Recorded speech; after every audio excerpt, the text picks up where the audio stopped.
Good evening, everyone. How are you doing? Welcome to the chat. Hello, nice to see you. It's been a while since I used this model, so I decided I'm gonna be using her for today's stream. So how are you? How's your day, guys? I'm actually still setting up. It takes a while for me to set up the handcam stuff because there's lighting, there's other things that I have to get done. But we also have quite a few things that we need to do. That's on the whatchamacallit? That's on the Canva. So I'm gonna do the Canva stuff first, and then we'll move on to Handcam. So you'll see that I do have my Handcam on already, but I haven't turned on the light, so lighting is not the best at the moment. But I'll be going through some of the artwork that I did last night. Last night I was having a persistent headache, and I ended up drawing so much, but it was because I didn't feel like I could do anything else.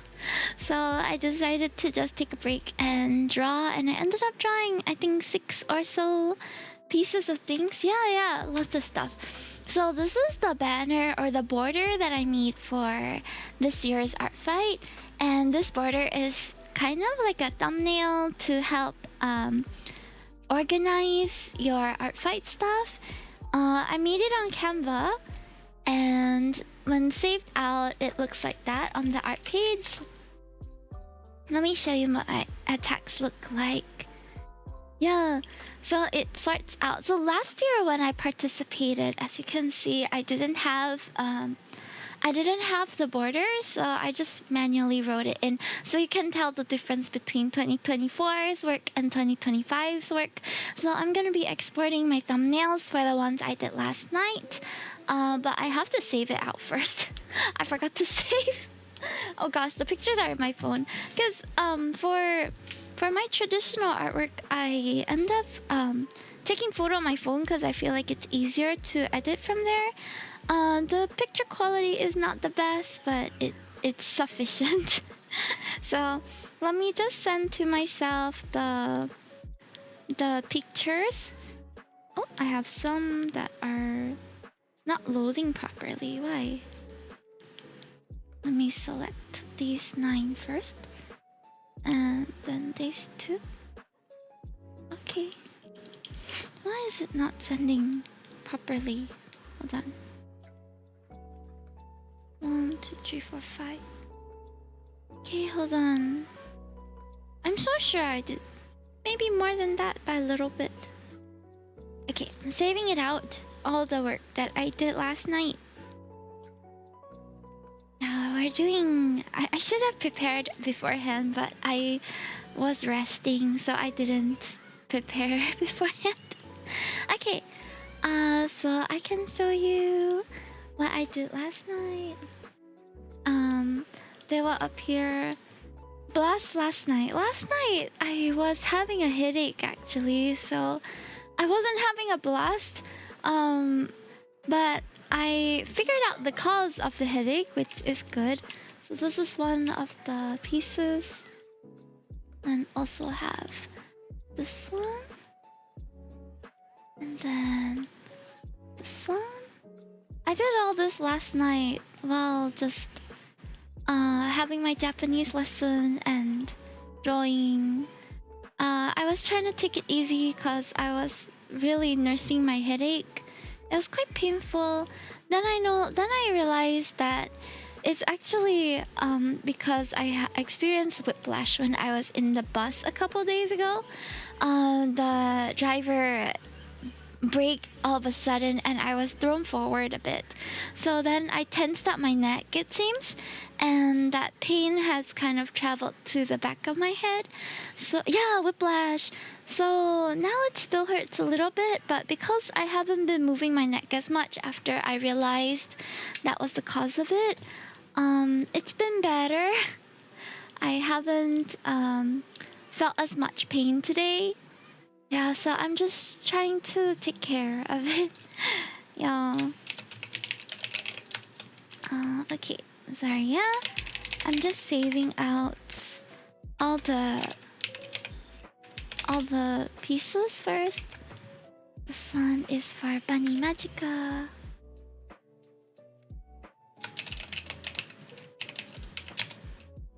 What is their name again? I think it was Magica. Magica. Artfight. Y Taco. Vector. I really like this OC. It's very cute. Artfight. Soda Stars. Neo. So yesterday I did many attacks, and today I wanted to continue it. T-Blee. Yumi. Spicy Bees. I feel like I recognize the username Spicy Bees, but I don't quite remember if that makes sense. Hey, hello, Retro Concussion. Thankfully not. Okay, hold on. Let me take photo and tell people I'm live first, so that people know. Actually, you know what? I'll take screenshot. I ended up... Oh, I'm using the furry one.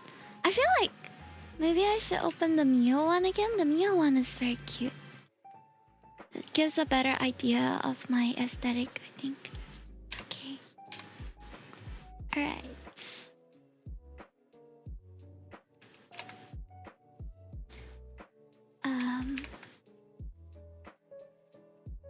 Is there not like an in-between? Why must it be super zoom in? Okay, smile, chat! Ah! Okay.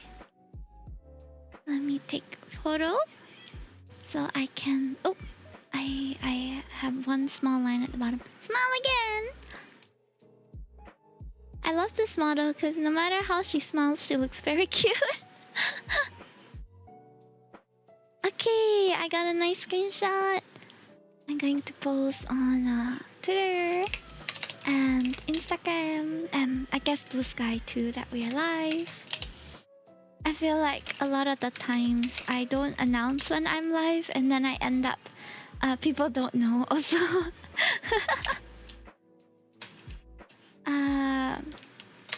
What is my live tag? I think I have one, I just never use it. What's my live tag? Let me search. It is... no, I don't use it. Handcam. Traditional art. Fight.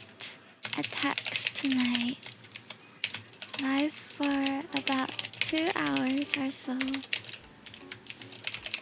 One of those nights, you know? Yeah! Chibihime! Hi, hi, hi! So today I'm going to be chilling, honestly.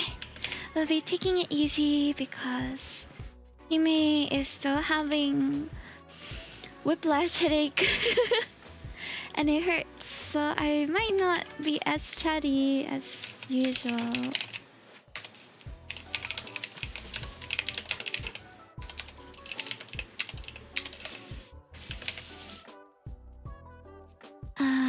Do I want to put the hashtags on Twitter? Let me see. I feel like the hashtags on Twitter kind of nerfed the reach though, so I won't post it. Do you make stickers? Not yet, not yet. I've been working on Umamuzume stickers. Have you guys seen? It's only on my Instagram story. Ta-da! Is it cute? I started by drawing all the small umas and then I'll move to the bigger umas soon. But I'm making Umamuzume horse stickers and I think it looks very cute. I'm making them look like jelly beans. Cute, right? I don't know what size to make it though, because this kind... Not yet! Baka, Daiwa, Scarlet, Gold Ship, they're all going to be... once I clear the smaller ones. Yeah, Teo! So I meet the shorter girls first. Mijiro Makin, Mayano Top Gun, Teo, Tokai Teo, and Haru Urara. I think there's a few more small ones before I move on to the taller girls, because I'm thinking the proportions are gonna be a bit different. These are the 1.4 to 1.50 cm sort of height, Then next tier will be the more taller girls. And so I'm using a height chart to see the different umas at once. Though some of them I didn't draw all of them. Oh, Kitty! Hold on. Stinky!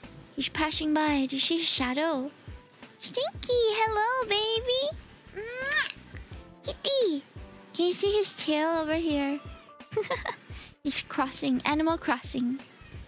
Literal Animal Crossing. Okay, hold on. I'm going to post on Twitter that... Instagram that I am live now too. Everyone's favorite psycho scientist. Your head is blocking it. Oh god, I'm sorry. My big ass head. Well, stick around. I'm sure you'll see him again. Handcam, traditional.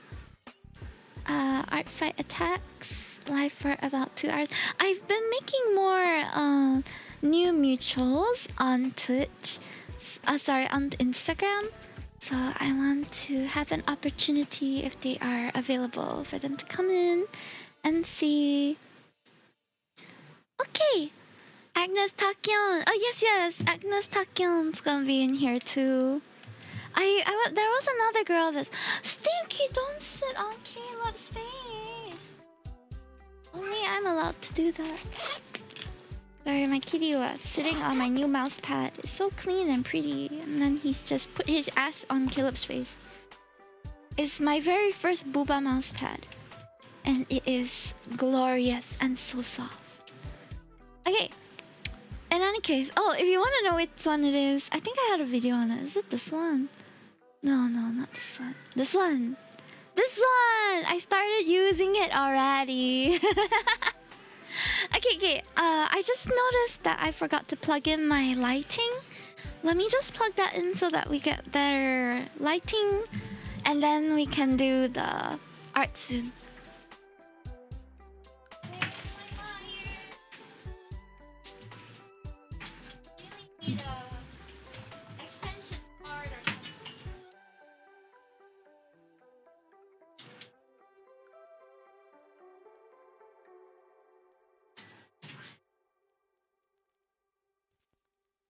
Okay, let's see if it's too bright. Is it okay? I find it's quite okay like this. How is it? I think the lighting looks quite nice like that. It's a bit bright for me, but I think it's just nice for stream. Okay, let me set the focus to be fixed. So that it doesn't... Monham fashion show? Really? Happening now?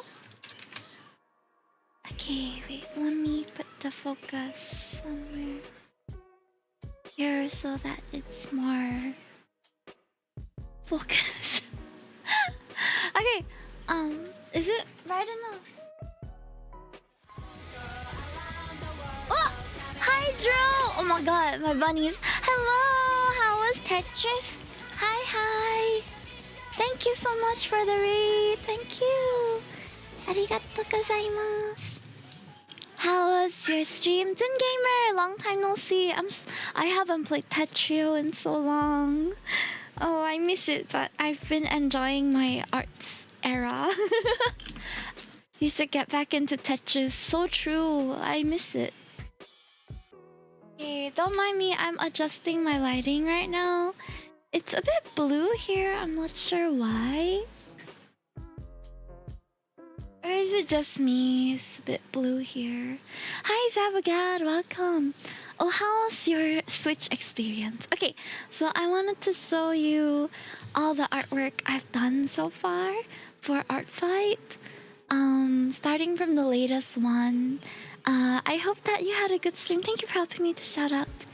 So this is Smooth and Milky, Eunice by Spicy Bees, Mio by Soda Stars, Bunny Magica's Persona, Flask by Retro, who's in chat just now, Yumi by T-Blee, Vector by Y Taco, Himiko Kagawa by Sonic, what's their name? Sonic Megmog. AWF is not on Artfight, but this was to thank her for the raid that time. No, by Arctus, Jessica, Harley by Neo, Hija-kun. This was the most difficult one to do. It was quite tough to do this one because I had to leave all the white portion because it's different when I put the gel, like it can't cover so big, so I had to plan ahead quite a bit of this one. Snuffins by Amphrey, Estra by Lucky Charm, and Esther by Smooth Jazzy. So these are the I haven't counted how many of them. 1, 2, 3, 4, 5, 6, 7, 8, 9, 10, 11, 12, 13, 14, 15, 16. Today's target, we are going to try to do reach 20.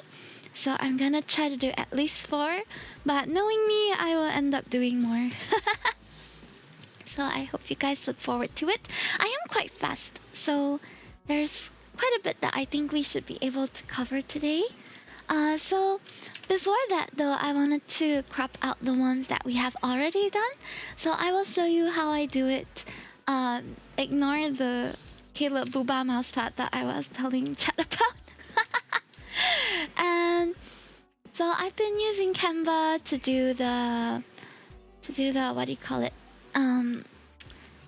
The borders this year, and I need to save the new artworks.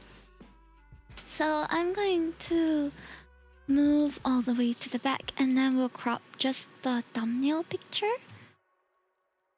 Okay, so this is Magica's. Oh, and I want to have the uploads project, no, position. There we go. And then I can do the others. Flask. It might take a while to upload the picture. There we go. The cropping is a bit small, but the maximum is 200 anyway, so it is meant to be quite small.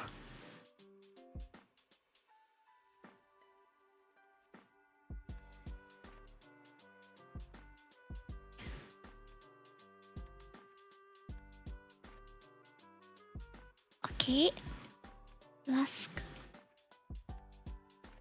Let me just crop all of them first so that I can plan my attacks. I usually just put the face.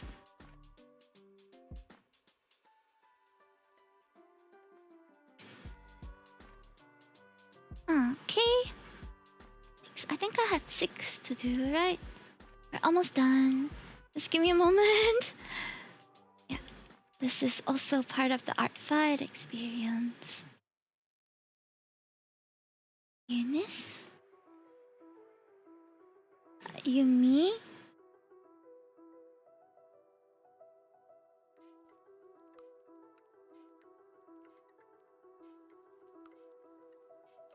And back. Perfect. Door. Hi silent viewer, thank you for lurking. And hi I'm free, nice to see you.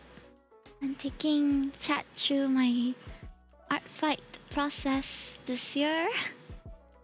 I think that's all. 1, 2, 3, 4, 5, 6. Is it? Yeah, okay. So now I will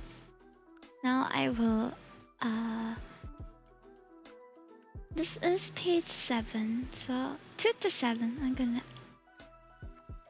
2 to 7. Okay. Alright, I'm going to download this out. Meanwhile, we shall get ready. Okay, I'm thinking I should put my... what do you call? I should put my link somewhere. Here. Attack me on Artfight.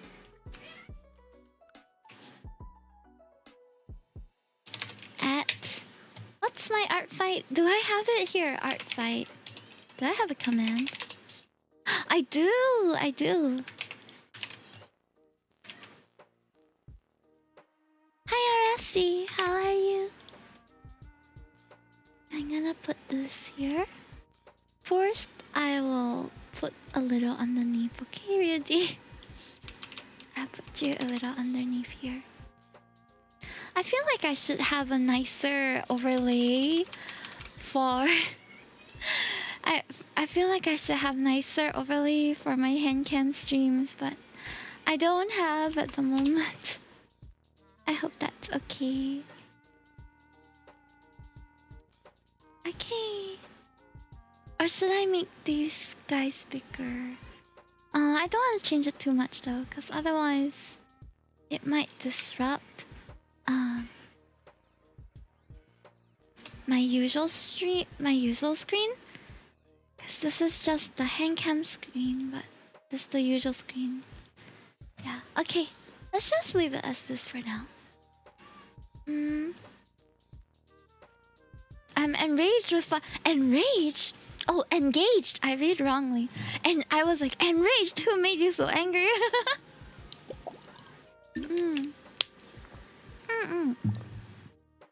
Take your time. Okay, so this is my Artfight page. All my characters. I actually archived a couple of characters yesterday because I felt like there were too many. So I'm today going to look for some people to attack. If you have Artfight too, you can drop your links. I usually go to the Artfight Discord and search for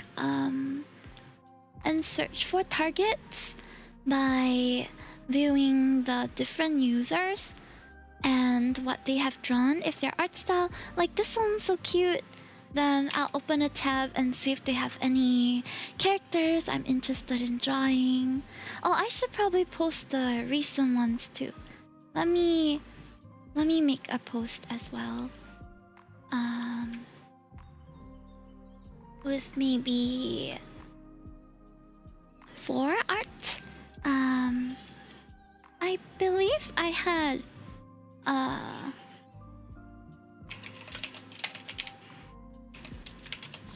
I believe that I had sent message here before. Bye. Himetoki. Here. Let me jump. And I will copy the text. Maybe I can put one more. Okay.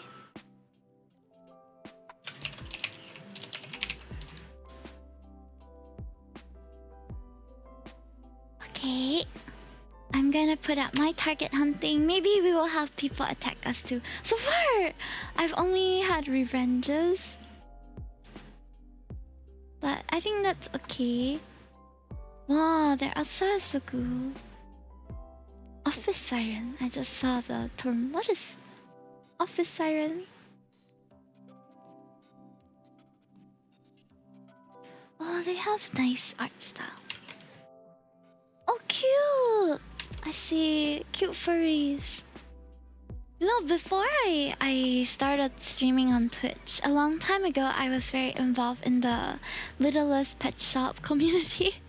So I ended up drawing a lot of furry OCs, and it's something I still enjoy. I think a lot of people, when they think of furries, they think of like unsay-so things. Sponsor man! Thank you for the support. Was it, is it meant as payment for something? I'm so sorry, I didn't keep track of our conversation. Thank you for the support. Thank you. Wow, they have animation too. I'm going to just view many different characters and then we can see if any appeals to us. Wow, their art style is very cool. It's like fantasy, D&D sort of art style.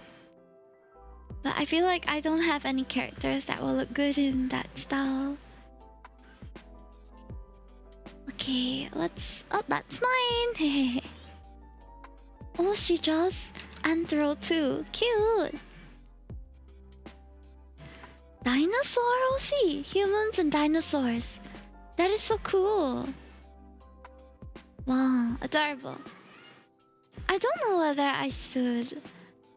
Oh! Foxy Anzu was following me already. I guess I will follow back. I'm so shy when I see that someone is my mutual or like had checked me out before. Oh my gosh, they have so many cute characters. Ah, okay, secret sticker order. This is Artfight. Here. Oh, can you help me to pin this indefinitely, Draco? Okay, I'll pack it with your next meal. So many pretty characters. This is very cute. Oh! So nice. Oh, she's adorable. She's a gamer. Plays video games in her free time. Her favorite Animal Crossing characters are Meringue, July, and Diana. Lovely. I like this one. Oh, until end of stream, I'm going to draw this if I have time. I have quite a big... Their art style is so cute. Kind of reminds me of retro. Yeah, it's not on my normal order page. No worries, I will work on it. Sam looks like a cool character. Wow! I love a translucent jacket moment. Well, very long lore. Draw anything or any interactions between them. Okay. Sleepy Tori. Oh! So cute! And she has a bunny! Bunny character. Oh, it's a spider bunny! Cute! Are they all spiders, Sona? We have Tori. There's Angel. Oh, it is Spider Sona. That's cute.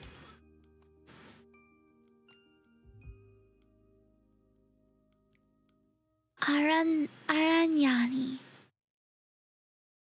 Goddess of life. She's so pretty. Mogo. 8:45? Ah, okay.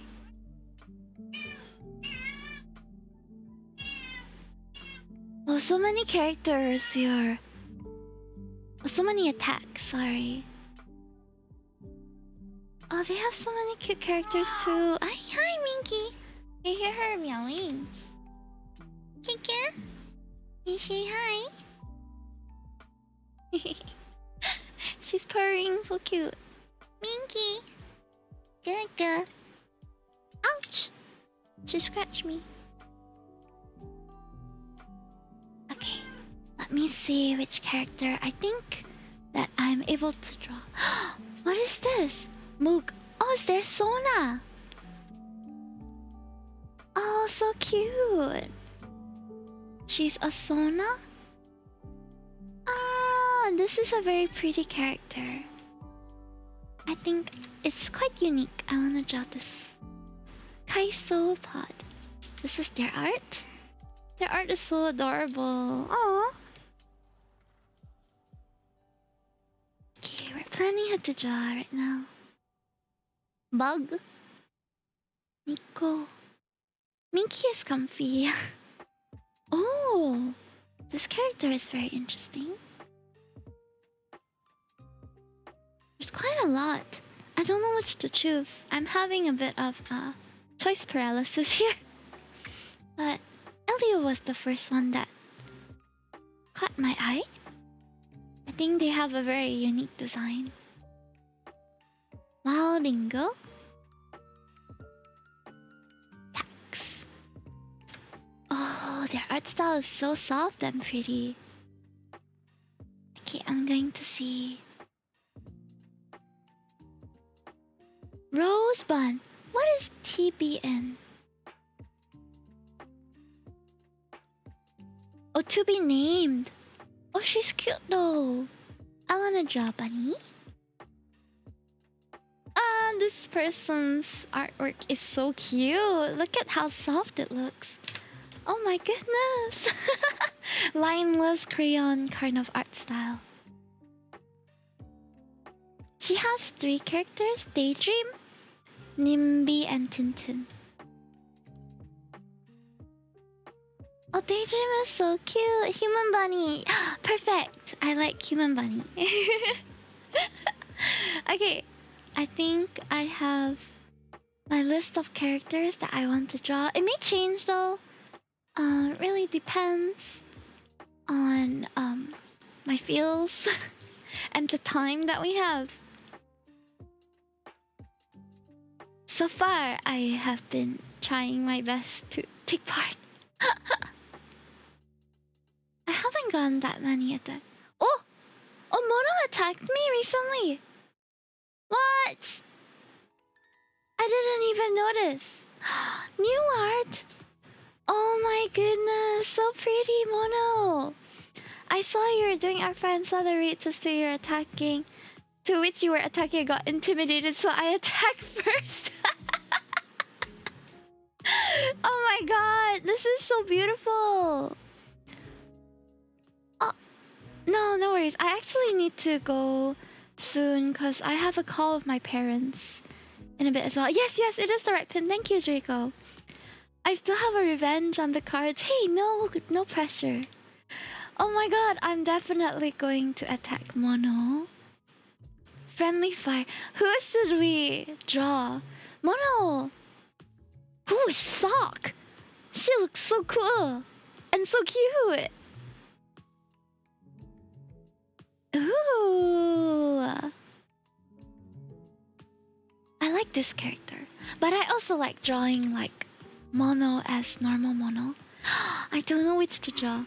I think I'll draw one of each. Then she will be right to be intimidated. What is this?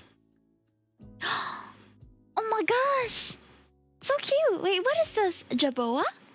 Like a... Oh no, kangaroo mouse! Cute! Wow, it's like a nature character. I never saw Mono's rev actually. This is my first time seeing her proper rev. Okay, nice. I'm going to work on some attacks. We'll work on the revenges first. I actually don't know whether I want to archive my Chiwi and Toki characters because I feel like a lot of people end up drawing them, which is really cute, but they're not my preferred characters to be drawn because they're quite simple. I think I will archive them. And then, or hide. Yeah, I think I'll hide them for now. Any other character that I'm not really too keen on people drawing? I think mostly I would prefer if people drew my Sona. But if there are other characters that they like, I also don't mind them drawing. But I'm leaning more towards my more complex characters because this is my own like... Chi and Toki are my own like comfort characters. So... maybe not the Alolan Raichu. I've only ever drawn her once. And Biwa-san, I don't have many art of anymore either. Pastel, so I seldom draw. Roselle though. Roselle's okay, I guess. She's an interesting character, but I haven't drawn her much. I think this would be my main preferred characters to be drawn. My archive, I'm not sure if I should bring out any of the others, but I archived them for a reason, I guess. Managing my characters here. Okay. In that case, I think it's a bit less choice paralysis to have these characters. Hi, Razor! Not really new. Hold on, my mom and dad said they want to call in like 8:45? Alright, I have to be in a call at 8:45.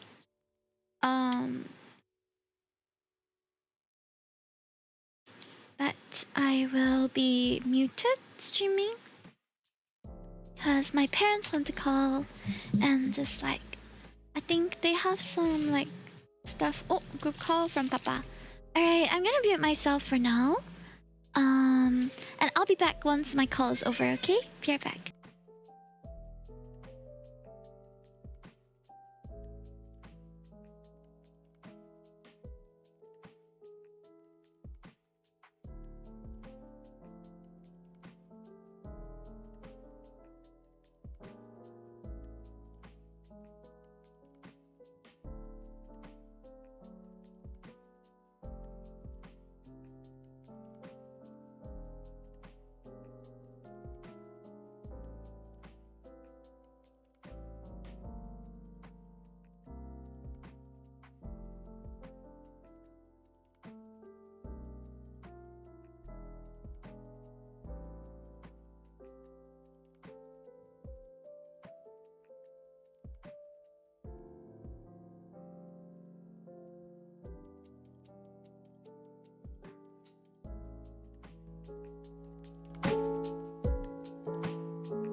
Sorry for the wait. I was in a family call, but I was drawing while in the call. Morning, Winter Sticks. Hi, Kabu. Yeah, we're doing some traditional art today. It's a bit too bright. Let me just. There, so much better. Oh gosh, I'm so sorry. I was like blinding for that entire time. So we're doing some art fight today. Thank you, dear. Husband just got me a nice green tea. Looks like piss on camera, but things are good. Yeah, things are good. How are you, Kabu? I hope that you're well. Chewy! Kabu's yelling your name in chat right now. Kabu, you wanna say hi? Hello. That's very trippy to have my model and then you talking. Can you say a few more things? Hi, Kabu. Hi, Kabu. No wonder the silent treatment. Yeah, I wasn't mad at you guys. I was just in a call. Yay! Special fan call from Chewy. Chewy rare appearance. I know, right? You guys wanna see his hands? Oh, a single pinky reveal, yo. That's too much. That's paid content, babe. So these are the artworks that we've done over last night as well as the last traditional art stream. This is Retro's. Oh, see, what are you doing? A minky paw! Whoa, rare minky paw. Stop touching. You know she's been in the litter box and stuff. No, very dirty. Her stinky paw. Yuck. Okay, that's all of the E. Yeah, her poopy fingers on my work. Man, her paw is cute. Damn smelly, bro. It stings.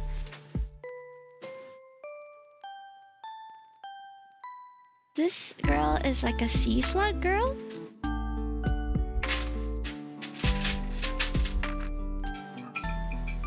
I thought her character design was quite cool, so I wanted to draw.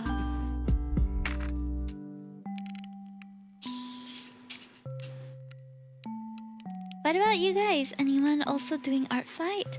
Or otherwise, how have you been? I think from this week onwards, I might be having a short call with my parents in the middle of my Wednesday streams. So I apologize if I have to be AFK for a bit.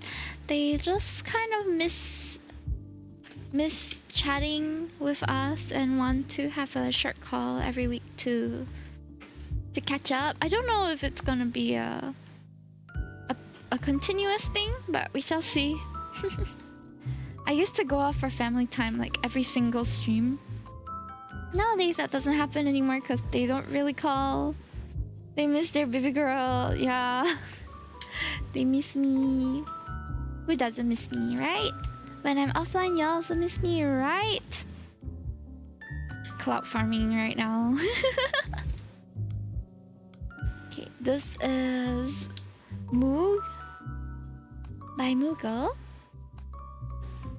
Who doesn't miss me? Who doesn't miss me? Of course you'll miss me. I wish I could say that with confidence nowadays, but I feel like nowadays I'm quite a boring person.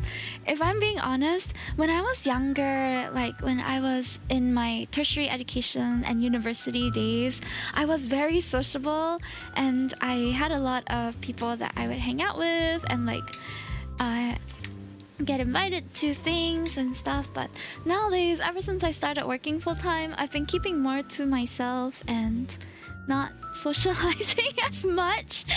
So I don't really make friends with my colleagues as often, and I don't go out with people as often either. You're still ultra social, really? I think with time, like I'm more selective about who I hang out with. I think in the past it was like, oh, I'm friends with the lecturers, I'm friends with my classmates, I'm friends with everyone. But now I am friends with who I choose to be friends with. So So there's a bit more selectivity, maybe. Full-time drains the soul.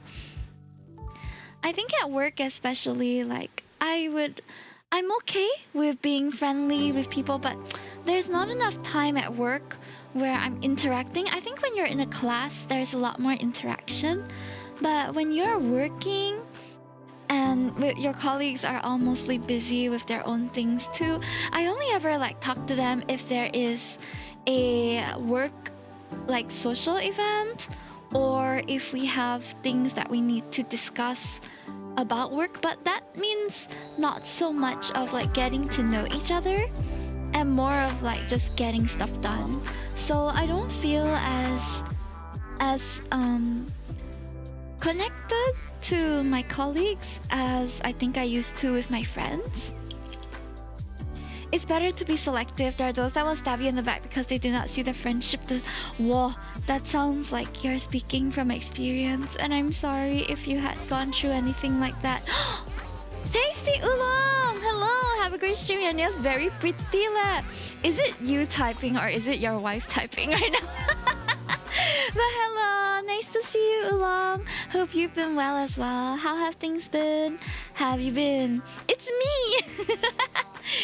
Insert the Undertale mirror image. I hope you've been well.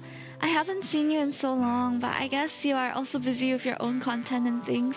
It's all good. When Hai Di Lao? That's a wonderful question. I was just saying that I feel like I'm not very sociable these days. I used to, but okay, it's different when you're a VTuber too, especially when you are more how to say private about your face. And also I feel like ever since I started VTubing, I was a lot more careful with the people I hang out with too.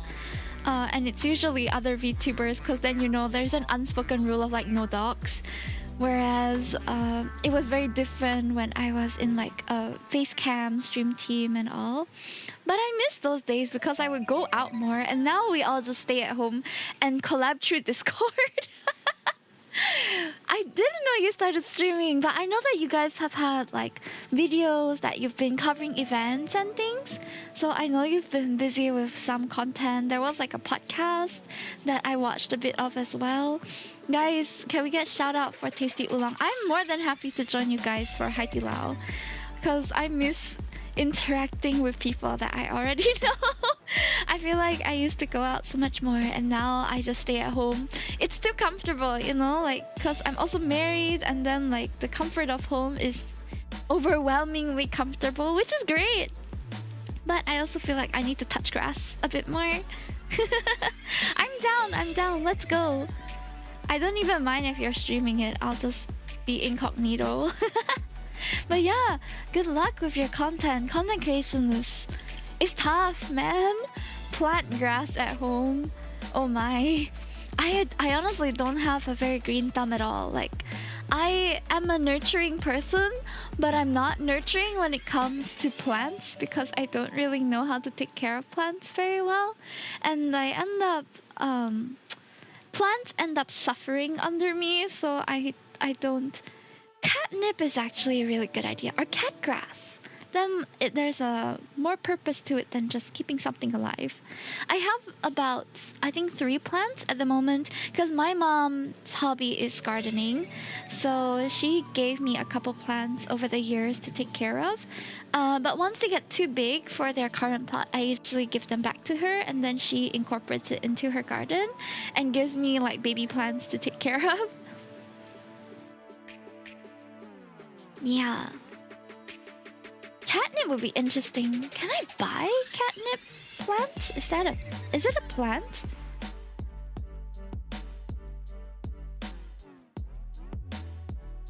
Oop, I'm drawing my last time proportion.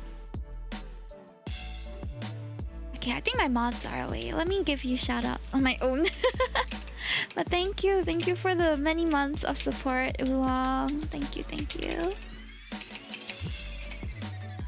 There you go. Your house is her greenhouse. A little bit, yeah.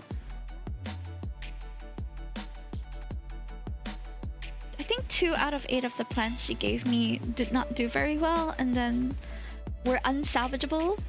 But the rest were okay, which is not bad. That's like an 80% success rate, which is alright, genuinely.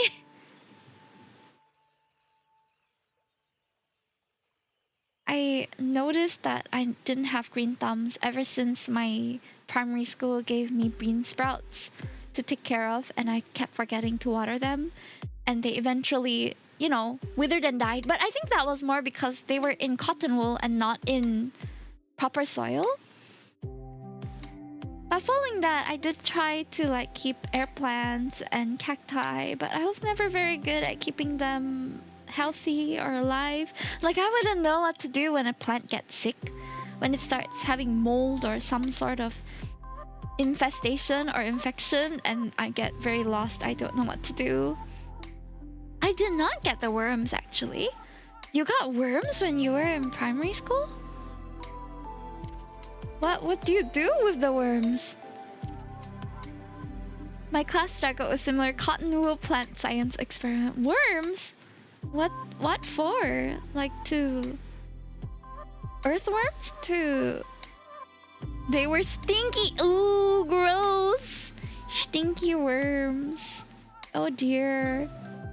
How long did you keep them for? Or was that like a requirement? Were you supposed to observe them or something like that? Mealworms. Mealworms are the ones that turn into beetles, right? Is it beetles that they turn into? Yeah, they're not very pleasant smelling, I don't think. Back when my mom kept fighting fish, she had some mealworms, and that corner was not the most pleasant corner of the house. Mine died, but a friend had them turn into full-on bugs. Ooh! So they became was it mealworm beetle? I have no idea what they turn into, but I think it's beetle.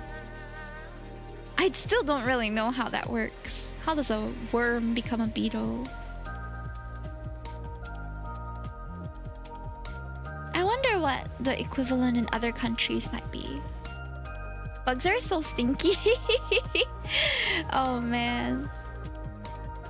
I haven't really smelled many bugs, so I can't say for sure that all bugs are stinky. But I'm sure most of them don't really have pleasant smell. Oh, my mom used to say that she would be able to smell cockroaches. Like, you'd be able to smell them in the dream. Like, she didn't bend down to sniff them. Their smell would just like rise to her nose.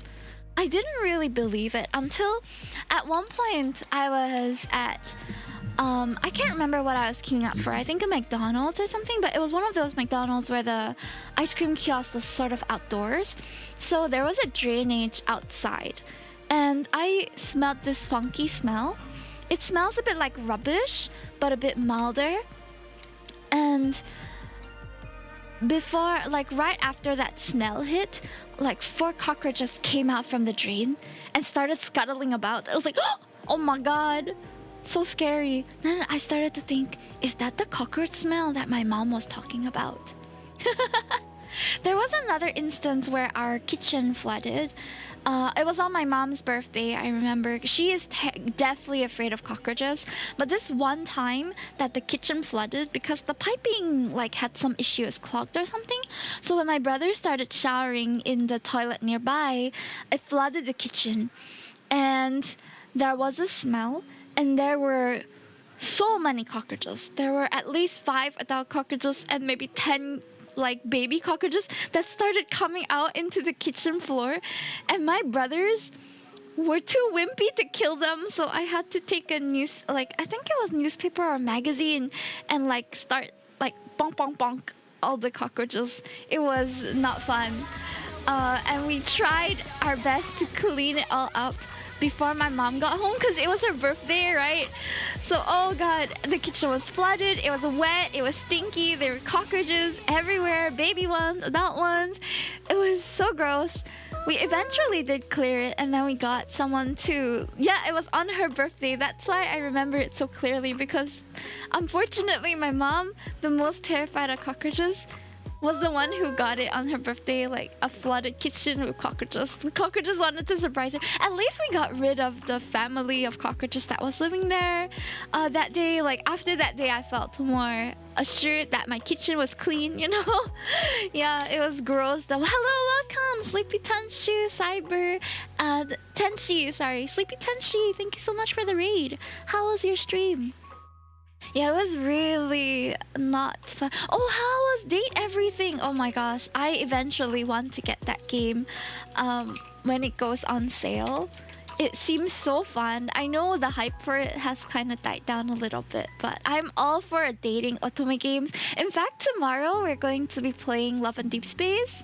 I am a Love and Deep Space content creator, so about once a week I try to stream it, and I've been having a lot of fun with it. The next 2 chapters of the wedding banner is out, so I can't wait. Who's your Lee? I am a Xavier and Caleb main. They are my babies.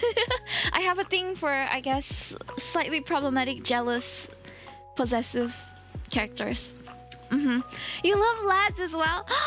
Oh my god, my kin! Who's your Lee? I'm going to be oh yes, in Singapore right now there is the Love and Deep Space pop-up happening at Sentosa. So on Saturday I'm going with my husband so he can take pictures of me with my husband, and I'll be sharing my experience on Saturday because I'm going early in the morning, and then afternoon I have something on, and at night I'll be streaming. So this Saturday night, if you want to hear about my little adventure to Sentosa and visiting the Love and Deep Space pop-up, come by, okay? I'm a Silas and Caleb girly. Oh my gosh. Recently, my Twitter timeline has been flooded with the Billy World cosplayers, and I am so jealous. I wish I was in Shanghai right now to see them. They're so handsome, and they look just like the Lees. When I saw the cosplays, I was blown away, and they were like well researched. The characters also, the mannerisms, everything was so good. It was really like they brought the characters from the game into real life. It must have been so tiring though, but props to them for really sticking true. It was like a whole weekend of them meeting fans, but oh man, what an amazing job they did. I really hope that one day I'll have the chance to do that. Yeah, I hope so too. I hope so too. I'm getting too excited. You know, eventually I want to draw Love and Deep Space merchandise because I do some merchandise as well. But recently, oh, let me show you my recent stuff that will be launched sometime in August. So I don't know how many of you are fan of Pokemon. Anybody fan of Pokemon? Let me go to my Ko-fi. These previews are actually just for my members, so shh. Don't tell others that you're getting secret preview, okay? So this image here is oh, hold on, wrong thing there. Secret image preview of what is coming up. So I already made all the starters, I think 2 years ago. So this year I wanted to make the evolutions, and I've ordered them already. They'll be coming in August, so I can't wait to share with you the evolution stickers I'm doing. I also have the shiny version, so if you're interested in Pokemon, interested in the evolutions, then look forward to this merch drop. The other thing that I'm doing is Uma Musume, because I've been obsessed with the game lately. Here. So I'm drawing all the Umas as little horse girls or little horsies, and they look like little jelly beans. They look like me actually. But yeah, I'm starting with the small Umas: Meijiro McQueen, Maya no Top Gun, Teo Tokateo, Haru Urara, and I'll be trying to draw as much of them. I just tried. Welcome to the Uma Musume fandom. Oh, Bradley Cat, thank you for the transformation. So it really does look like this, doesn't it? Shout out to my artist and rigger for this model, by the way. If you're interested in getting a little creature that is super cute, this is my mama / papa for this model. She's incredibly talented. I love her art style. She even drew.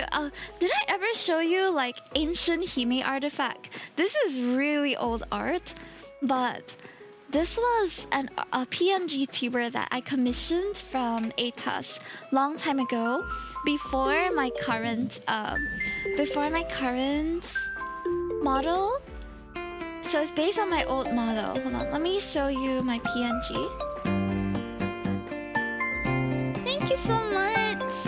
Thank you. Where did I put it? Was it commission art? I don't know where I left it. Oh, but it was one of my favorite art pieces that I commissioned. The Horns girl has eaten me alive. I'm not sure if I have my trainer ID. If you guys want to add me. No, I don't. Okay, one of these days I will put it up. I have forgotten my trainer ID. Where is my artwork that I commissioned ATAS for? Was it under model designs? Jelly bun, PNG tuber. I thought it was under PNG. PNG 1.0. Ah, okay, it's under PNG 1.0. Ta-da! So this was the artwork that I had from my old model. So my old model looked like this. This is my 1.0 when she first came out. Hold on. This is my 1.0. She was a three-quarter angle model. I still have her actually. And then this was a PNG I commissioned. I used this asset for so many things because I love her art style. So she draws people and she draws creatures too. I actually think I have my model in this VTube studio. Let me get it out. This is going to be a throwback for some of you who have been here since 2022. Heya! Long time no see! Oh man, I remember I loved this model. She's so cute. Maybe I'll use her for a bit before I go back to my other one. But yeah, I am kind of missing the three-quarter angle. I think it's cute. It's just that I can't put her here because otherwise she just looks like she is looking to the side. That's so pretty. I'm glad you like. It's one of my favorite models. I mean, all of my models are genuinely models that I love. The issues, yeah, so the thing is, this one is not as versatile in terms of how you can position her, but she's still really fun to use. I think it attracts people because she has this almost like a game character sprite feeling, I feel. So I really like this image. It's very cute. Okay, I'm thinking, should I show my... Do I have my XP pen tablet? Ah, yes. So I can show you the references for the characters I'm drawing. Currently, I'm drawing this bunny girl character who is super cute. The thing is, Hime is always on her good side. Ayo, true! Hi, Jarmix! How are you? Can we get a shout out for Jarmix, please? So I'm drawing this kind of like sensual and cute bunny girl. I thought her design was just adorable, so I had to draw her. But yeah, we're doing some Artfight attacks today. Artfight is an art gifting game that happens every year. And people set up their profiles with all their OCs, all their original characters, or personas even. So mine has my VTuber characters and a few OCs on it. And then you can draw for people, which is called an attack, which is what we're doing today. And people can attack you as well. And when they attack you, you can revenge. So it's very fun. It's like an art trading game, but it's not formal. So just because you attack doesn't mean you'll get a defense. But you can always... It's just for fun, really. Oh, no worries, Sleepy Tenshi. I hope that I get to catch you in return as well. Thank you so much. It feels like we have a lot in common, so I look forward to catching you on stream one of these days. If you guys have to go off for like recharge or after stream care, totally understandable. Please have a good one, a good evening. Take care, and I'll see you again, hopefully. if you like what you see so far, don't forget to follow me as well so that you don't miss my future streams. Yes, yes, have a good one.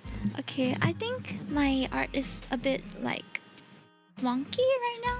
I'm trying to do straight on, but the angle that I'm drawing at makes my drawing a bit wonky. I'm trying to fix it now. About here. The curl has to be a bit higher for this one. This side. It's better. Looks like it's poking her eye, but nah, she's fine. She's fine.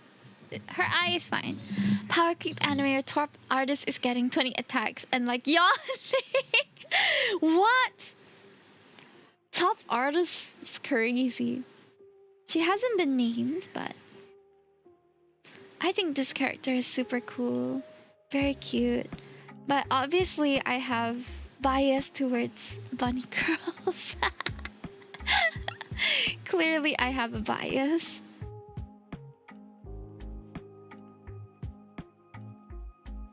She's a bit bigger, so I'm gonna draw her body with a bit more volume.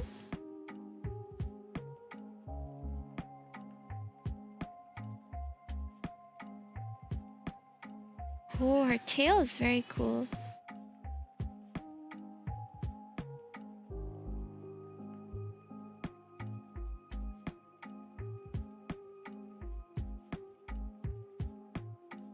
Ta-da!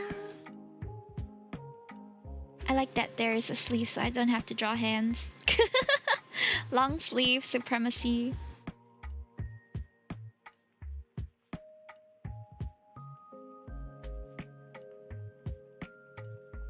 It's a lot easier to draw characters when I don't have to draw feet or hands. I like your OPNG look. Thank you so much. Me too. I like it. I like all my models, which is why I commission them or keep them in the first place and still use them. I feel like with 1.0, 2.0 and stuff like that, it's like I think people sometimes make comparisons, which is not very nice, but I like them all just for different reasons, you know? I think it's nice to appreciate your characters because every model I feel is made with love. She has a lot of curls, which is good practice to draw like princess curls. I like it though, and I'm kind of used to princess curls. Because in early renditions of my character, she had big Hime curls too. That was eventually changed, so now I have slightly straighter hair, but it's still kind of curly. Have you guys seen my 3.0 by the way? Not the model isn't done yet, but the visual of it. It's on my profile. Rose Bun by Wildingo. Let me show you. I believe it's on my Twitter.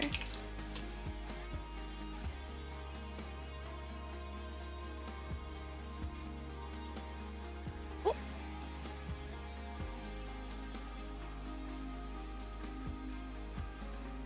Okay. So in my pinned, I have all the different variations on my character too, except for my 1.0. So we have my other models, their different outfits. This one I haven't commissioned to add to my model, but money's been a bit tight. I have a 3D model as well by Lauder. And then Easter Bunny model. And this is the 3.0 model.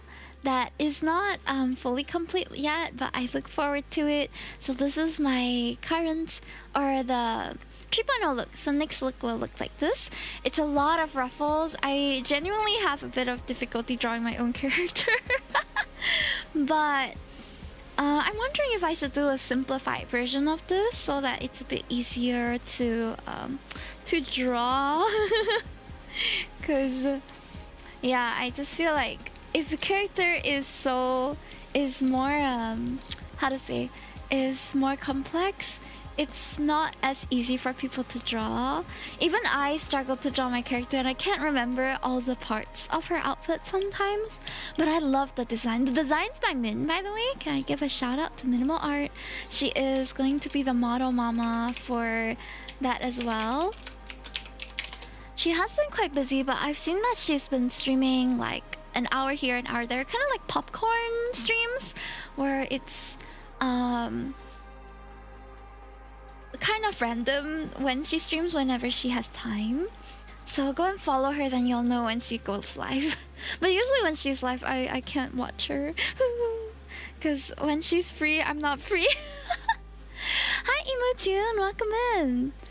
What does your name mean? That's so interesting, but I like the name. Welcome, welcome. I'm drawing some Artfight attacks at the moment. I was showing the XP pen tablet here. Yeah, so this is the character I was drawing. Minimum Art. She's usually on Saturday. Yeah, Saturday afternoon I'm usually out or I'm busy. It means nothing, but it sounded neat. You know what? You've got that going for you. It does sound very neat. It's really nice. It's got a nice, like, I don't know how to describe, like a vibe to it. Okay, I'm doing all the sketches first. What time is it? It's probably like 9 o'clock. Oh, it's 9:30. Oh god. Okay, I don't know if I'll be able to finish any of them on stream. I've just been doing the sketches. But I had a family call earlier today, which made it a bit like I couldn't progress as quickly as I usually do, but usually I'm a bit faster. I'm a musician, so the name just worked. That's very nice. I like it. It's a very good like musician name. Emutune. What kind of music do you make, if you don't mind me asking? And feel free to share, by the way. I'm happy to showcase it if you don't mind. Okay, next character we're gonna draw is named Daydream. And she is a bunny girl.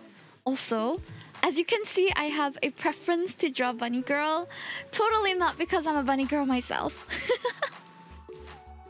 How'd you find us, by the way?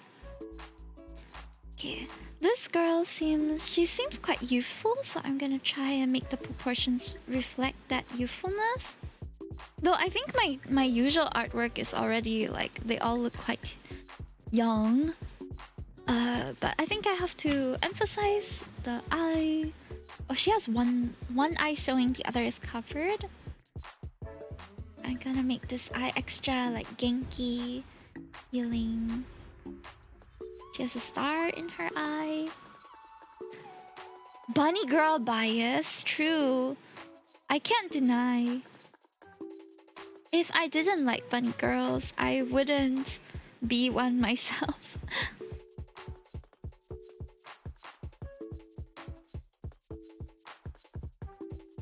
Ta-da! I make metal and sometimes funk. Ah, I see. That's interesting. I think I might know some people who are interested in your work. I have a friend who's in a group which does... It's an artist Discord or artist community which does art as cover art for metal bands or metal musicians. I think that's really cool, but I don't listen to a lot of metal music myself. But I think you might be interested in meeting him. Maybe his art is super cool. His name is Chow. He doesn't stream on Twitch anymore, but he does YouTube and commissions and stuff. And he's also the dungeon master for my ongoing D&D campaign that I'm having off stream. It's my very first D&D campaign that I'm a part of that is like not streamed, because previously I think my first few experiences were live streamed here because I was doing D&D with my Vtuber group mates and we were all very new to it. So this is the only one that is out there that is a campaign, because the rest that I've done are all one-shots. And it's been a really interesting adventure so far. Or TBH, I'm a variety musician, I make anything. I love that. I love that. I think it's good to have experience, like vast experiences, and then maybe you'll find a niche later. Or if you don't want to find a niche, that's fine too. I feel like I am a variety streamer But you know, it's sometimes a bit harder to build an audience if you're doing so many different things. But it brings me more joy to be able to do anything I want on stream and like still have people tune in. I hope that I can develop more of my personality and showcase that. I'm very fortunate that every time I go live, I have people who will tune in. I think it's already a huge achievement to have regular viewers. And I'm very thankful to all of you, my regulars. Where are my regulars? Can you wave your pinkies, please, if you consider yourself a regular? Or even better, exclamation mark fish and start fishing. I have a couple of regulars that I'm so thankful for. You guys have no idea how much you mean to me and how much joy I get from seeing your name in chat. So yes, Bradley Cat is a loyal viewer. I'm super thankful for you.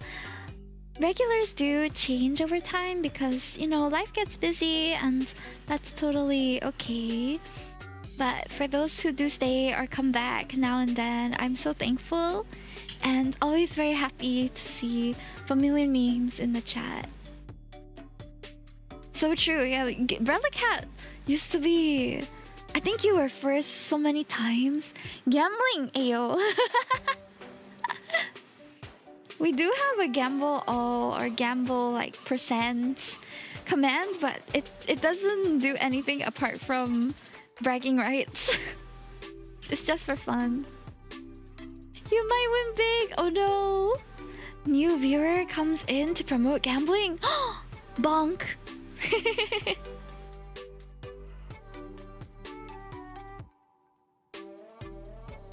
Love gambling IRL jokes. There's so many types of gambling now, right? That I think a lot of things that may not be considered like conventional gambling, but it's still gambling, like kuji, blind boxes, gacha games, all have some sort of element of addictiveness to it. But in moderation, I think it's okay as long as you're able to keep things under control and not sell your soul to Labubu or whatever. There was this controversy going around that Labubu was demonic. Have you guys seen that one?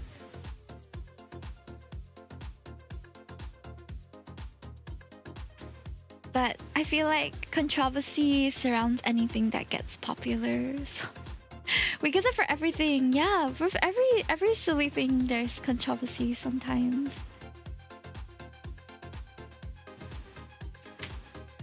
Anything new, popular. I remember when... So I used to be a part of quite a conservative youth group.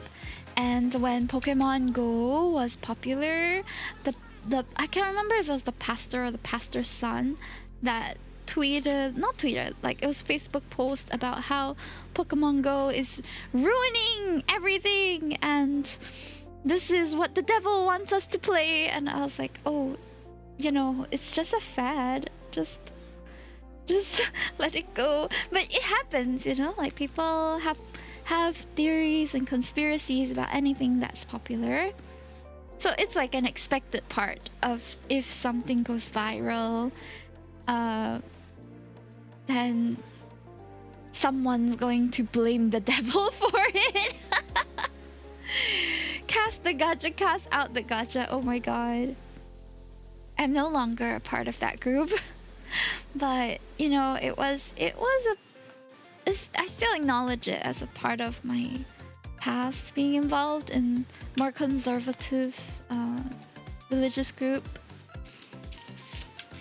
Bunny Bun, welcome in. I love your name. Oh my gosh, we just drew two bunny girls. We drew Daydream, who is Uni Sandy's Artfight character, and we drew this Rose Bun, who is Wow Dingo's Artfight character. Anyone here doing Artfight, by the way, like please feel free to drop your links. I am looking for more people to attack. I think I'm gonna do one more attack. Ah, yes, one more. This is for Mono. Mono is a fellow streamer friend of mine, and they've been streaming Artfight like every single night. And they attacked me, and it was such a beautiful piece. I just had to draw them. I think Mono's one is going to be interesting. The last time we streamed together, it was so funny because Mono has a completely monotone stream overlay. Her everything is black and white, so I was the only colorful thing that was on her screen, and on my screen, my overlay is very colorful, and she was the only like black and white thing on my screen. Honestly, I really enjoyed that. It was so fun. I can't remember what we were drawing together. Let me just shout her out, actually. Shout out to Monotoma. Go and check out their streams. They've been streaming almost every night lately, so you can catch them. They usually go live after I do. Any theory that isn't backed up with any form of proper or professional research is not a theory, as just talking out of one's ass. That's true. I think it's good to have substantiated evidence for things that you have theories about, but at the same time, I feel that having half-assed opinions or having even an incomplete worldview is just a part of learning and growing, because all of us are going to have areas in life that we are not familiar with, you know? And you can't expect everybody to be an expert on everything or have had done prior deep research into everything they want to talk about. I feel that as long as you keep an open mind about things and are truthful about your level of knowledge in the subject, whatever you're talking about, then it is fine to have a bit of ignorance, but a good attitude towards learning. Then there's theories that are so unbelievably stupid it doesn't even make sense, like the Earth being flat. There's no way it could be flat because we all be dead. I mean, people believe in the darndest things, right? I feel like human beings, we have a tendency to... A nice way of putting it is that we are easily faithful, easily hopeful in things. I think more discernment is necessary for everyone. But at the end of the day, we will all have areas that we are unknowledgeable about, and it's you know, if people choose to believe in ridiculous things, that's not really our job to correct them. But I do hope that you know, realization comes sooner or later. At the end of the day, if it doesn't affect the way that you live all that much, I feel like it's really not a big deal. Not everything is a big deal. Like whether the Earth is... I mean, Earth is round. But if you believe that the Earth is flat and you're a good person, just ignorant about that, then so be it, you know? You're not harming anybody. Unless you're actively misinforming other people, then that's harmful. But obviously, that's a different conversation. But you know, harmless, silly beliefs is whatever. And Retro, I am working on Mono's attack right now. Mono attacked me first, so now I'm gonna attack them back. This is the character that at the bottom left here.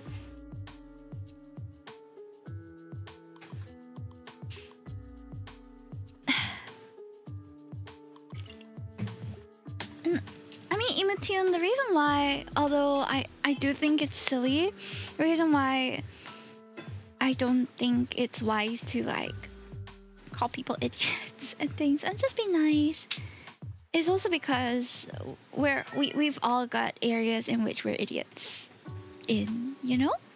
And there's if you keep a good attitude to learning, it's good to realize that we're fools. The politically correct term is misinformed, I guess. But, you know, it is what it is. There are so many theories that float around that I think if it's harmful at a societal level, then, you know, something has to be done, or I hope that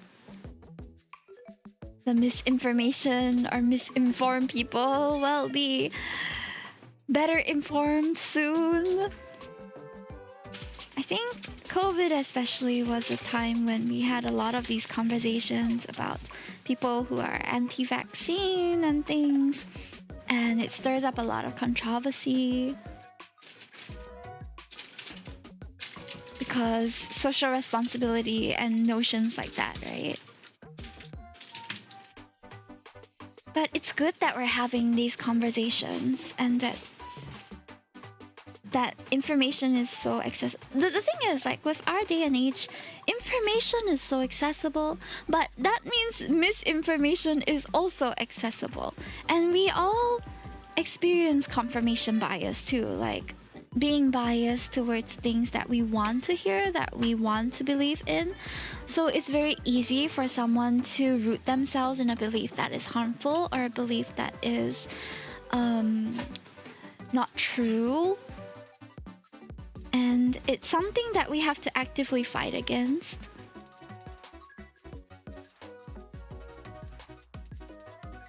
I honestly just don't know how people can believe in things that are so easily disapprovable. They probably didn't look too far into it, or I think the social factor of it is also really important. Like, if you are involved in an echo chamber of people and everyone is kind of validating the wrong belief or validating harmful beliefs, that's why cults and things like that rely on that social factor to bring new believers and to misguide people. Because the social aspect is so powerful, right? So there could be a lot of factors apart from just simple misinformation. It could be personal, like feeling of unbelonging, and then you find a belonging in a group which has certain beliefs that are harmful, but because of your feeling of belonging and validation, then you end up putting your faith in it. Exactly, Bob. Bob says it's about charisma and tolerance to the world's point of view. Some people understand differently. It's how you want to encourage people to learn or be open-minded. It is silly to call other people down for such thing, especially in an era where everyone bandwagons into tropes of misinformation, hate, and discourse.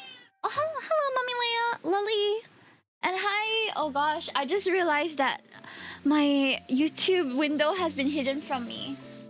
Hi, Kuyo and Van. I'm so sorry I didn't see your messages earlier. Oh, but I see you guys now. I hope you guys are having a good time hanging with us. Hi, Daniel. Nice to see you too. Bullseye Boss says it's easy. It's how people put faith into it. You can't just tell someone something isn't real or wrong when they believe in it for so long, or if their circles validate it, right? A lot of people like that when it comes to science seem to not know nearly anything or stuff surrounding the topic, and that's probably part of it. A lot of people stay willfully ignorant too. As I said, like confirmation bias, they will only look for things that substantiate their belief and therefore have a very biased view on the world. That's why I say an open mind towards being disproved is so important, but a lot of people don't have that, and they are stubborn in wanting to stay rooted in their own beliefs. So all we can do really is to coax them nicely that they may be misguided in certain things, but at the same time, like, so for example, my grandmother, when she was still alive, she had all sorts of funny superstitions about, like, if you carve a pomelo and put it on your head, it will ward off evil spirits. So there was once, I remember vividly, I came home from school. I was in primary school, maybe about 9 or 10 years old. I came home and my grandma had a pomelo on her head. She looked silly. She was acting silly. But at the end of the day, she wasn't harming anybody by doing that. And I wasn't going to go out of my way to scold my grandmother and tell her that you are being stupid, that's not going to work, like a pomelo is not going to have an influence on the spiritual realm or whatever, that I was thinking at the time. Of course, this is a very mild example of something that's rather harmless as a superstition. But there are other things that are harmful that I think should be flagged out and pursue it if that is something you are passionately a believer in, that you really want to correct the misinformation or the misguided, then so be it, if that's your mission to do that. But for the most part, I live and let live. You can be nice to a point, but sometimes you get to a point where you have to be blunt and a little harsh. I feel like this is very subjective to the person. There are some people who take this tough love approach better than others. My parents have always been pretty blunt with me, so I take that kind of criticism quite well. But I think in most cases, people are more responsive if you are nice about it. And there's always a way to be nice about it, and that's gonna bring you far in life as well. Being able to know how to be tactful in your approach, especially when it comes to an intervention. Like when I first started, so I had a very rocky relationship with my parents in my teen years, and even in the early years of young adulthood, I had a rather rough relationship with them because, as I said, they are tough love people, right? And they did not hold back, and they could be very harsh when they came to telling me what they thought was best for me. But over time, I made it my own mission because personally, I don't want to hate my parents, and I know that they are not bad people. They are just not used to approaching things in a more tactful manner.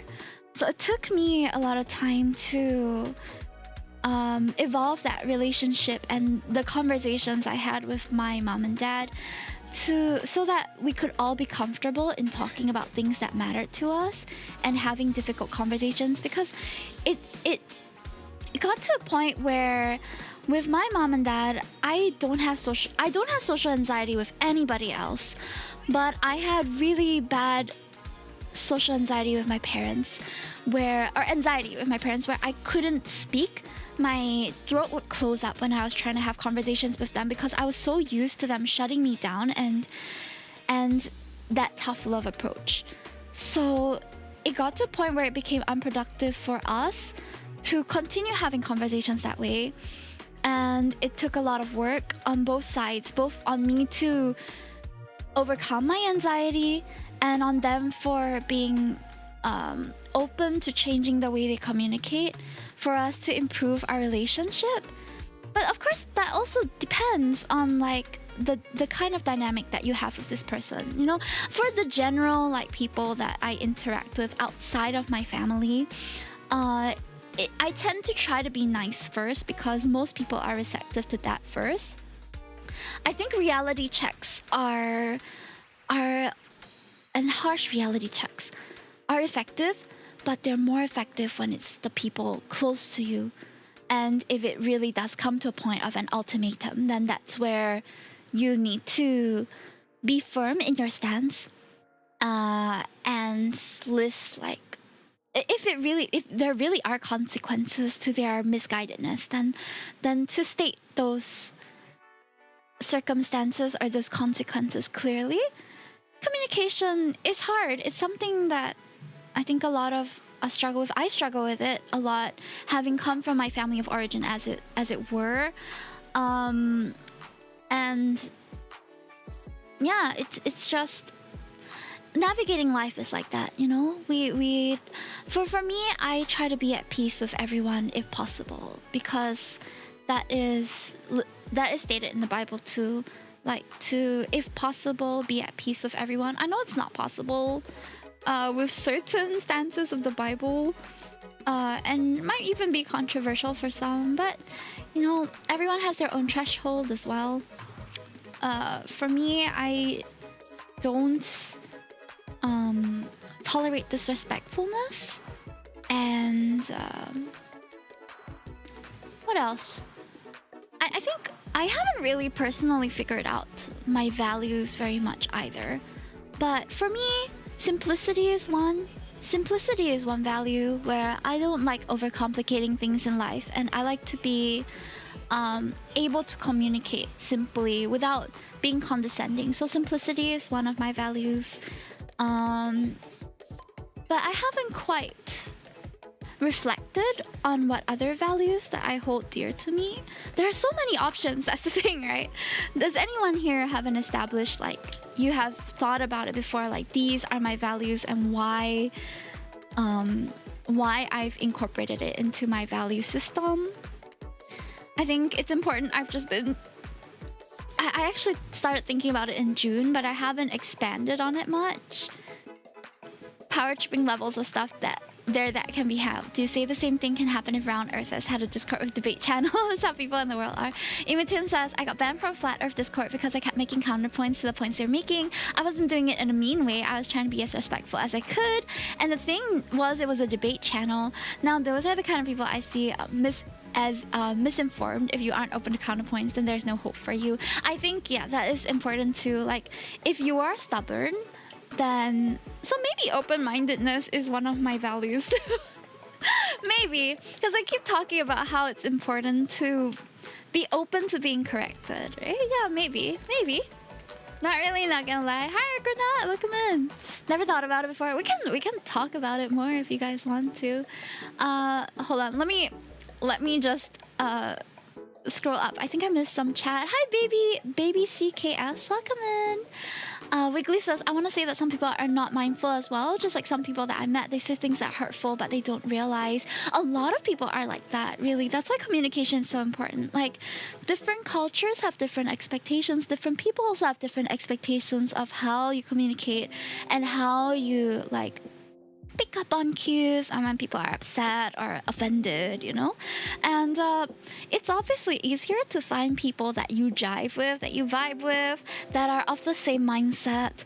But it's also eye-opening to expand your social circle in a way that you get to know different people and how they come to expect interaction. It helps to, I guess, expand your horizon. Your knowledge and the way you communicate, it informs it. If it's a debate channel, it's quite silly that they banned you while commenting in the debate channel. Immune says open-mindedness is very important. I've learned to be very open-minded, especially as a musician. I can accept what others believe in as long as it's not the earth being flat or something gross. Fair enough. Shinji says, I think after hitting a certain age, I started really meditating on my own political, social, religious beliefs and grounding myself in what I believe in and accepting what others believe in. That sounds like a really valuable discovery process too. I think a lot of people have a crisis, identity crisis nowadays. Like, and everyone's looking for a label. Everyone's looking for a community that they can associate themselves with. But I feel like at the end of the day, we're all unique individuals. And to make just one thing your entire personality is so two-dimensional, Like, we're not tropes, we are real people. And if you are looking to see what kind of depth you have as a person and explore that, then you have to take that journey upon yourself to take the time to figure it out, At this point, I feel like the world is not Are you an Aquarius? I don't really believe in star sign, but I hear that Aquarius people, I'm an Aquarius, don't feel like they belong on this earth. That's why that statement reminded me of that. Ah, you're a Libra. I see. I don't know much about Libra. I have close friends who are Libras, but I feel like I can never really figure a Libra out either. Hey Shadow Lord, welcome in. Open-minded to the views of the world from different people is what I tried to live with as a value since middle school. It's really hard to be open-minded that young is all I can say. Oh yeah, middle school is what age again? Sorry, our education system here uses a different term. Is it like elementary school, high school? Not high school, secondary school? Or like what age? The world's very big. Place Wiggly. You have a place to belong in and I hope you find it. Yeah. I think also we have a negativity bias, right? Where we usually look at the negative side of things. And if you tend to be someone who views the world that way, you will always find a reason why you don't belong somewhere. It's kind of like online dating. I know this is a weird segue, but with online dating as well, like online dating so-called experts recommend that instead of putting yourself through 50, 100 conversations every other day, think of reasons why you should say yes instead of say no to potential dates or potential places that you belong to, and you will start to see a different perspective, because we tend to look at the things that are incompatible. We tend to look at things that are not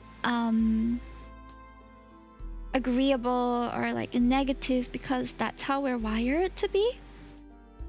In fact, in terms of experiences, from what I studied last time, it takes 3 good experiences on average to overcome a bad experience. So, but if you start viewing all your experiences as somewhat negative, or you have worries about every interaction that you have, then of course this is going to be more difficult to foster within yourself to look at the brighter side of things and look for reasons why you do belong. But I do hope that you find a place where you can feel confident in your belonging. I think a lot of people are looking for that as well, like friends and all. Honestly, as I get older, I also feel like, I think I've said this many times before, but it gets harder as you get older to find close friends. Most people, we spend a lot of time with our friends in school or as we were studying, and a lot of people stick with the same friend groups when they are older. So if you don't already have that, then you start to struggle to find a place. But you also have to understand that as a kid, I think we were developing in a way that it made it a bit easier for us to accept others the way we are, that they are. We were still learning about how people are different. We're still learning about different things. Like now, as an adult, I think we have a lot more hard rules on people that we would or would not associate with, and that sometimes, of course, limits the people that could potentially become close to you, you know? But, I mean, take what I say with a grain of salt. I have my downsides in terms of the way I see the world also. Like, I'm someone who gives the benefit of the doubt a lot of the time, and that sometimes lands me in awkward situations where, yeah, I'm open to befriending someone, and then later on I feel like we are not very compatible as friends, and then it's an awkward situation for everybody. But yeah, like, don't limit yourself and continue putting yourself out there and find more reasons to say yes to new friendships, new experiences. And I'm sure at some point you will find a place where you belong. I kind of wish I could be carefree like a child. Yeah, childlike wonder, childlike carefreeness is lovely to experience if you're open to it.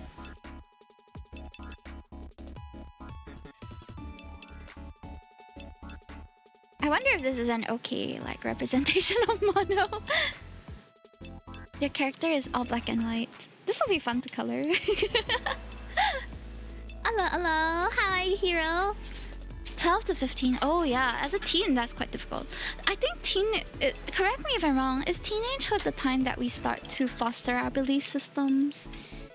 And like it's our like really developmental years, impressionable years, if you will.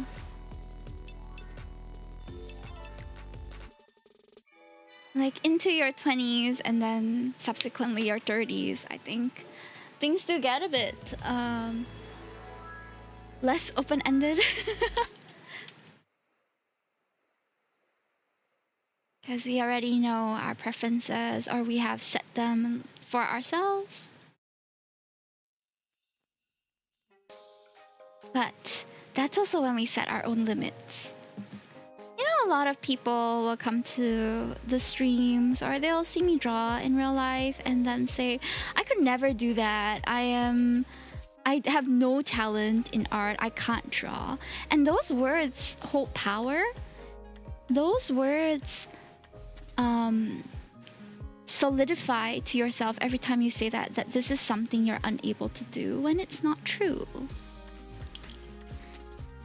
That's what I always say though. So there is this theory on the growth mindset, and that's the opposite of a growth mindset. Is like a fixed mindset.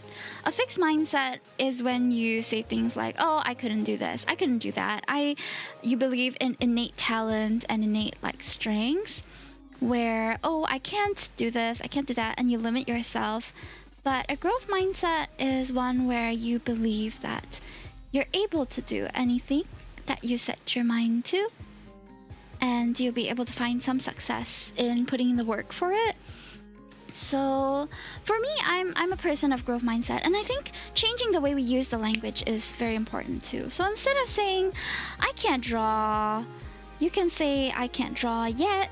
I haven't learned enough to draw. I don't know enough about this to achieve the same effect, you know. And then that will restructure the way you see it, and it becomes something that you have not been able to achieve, not because you are innately unable to, but something that you are not able to do yet because you haven't put in the practice or you haven't taken the time to do it. A lot of the times, a lot of us will say we want to do things, but we don't actually do anything about it. And I think last art stream, we were talking about discipline as well. I'm not a very disciplined person. I don't consider myself very disciplined. But I am someone who, if I want to do something, I will try. And the first step is always the hardest. The starting is always the hardest step, in my opinion. So once you start, things slowly get, like, skills get acquired from there, knowledge gets acquired from there, and that's how you get better at whatever you want to try doing, whether it's streaming, drawing, or whatever you have set your mind to do. Then you gotta take the leap and try. That's the only way you will learn how to do something.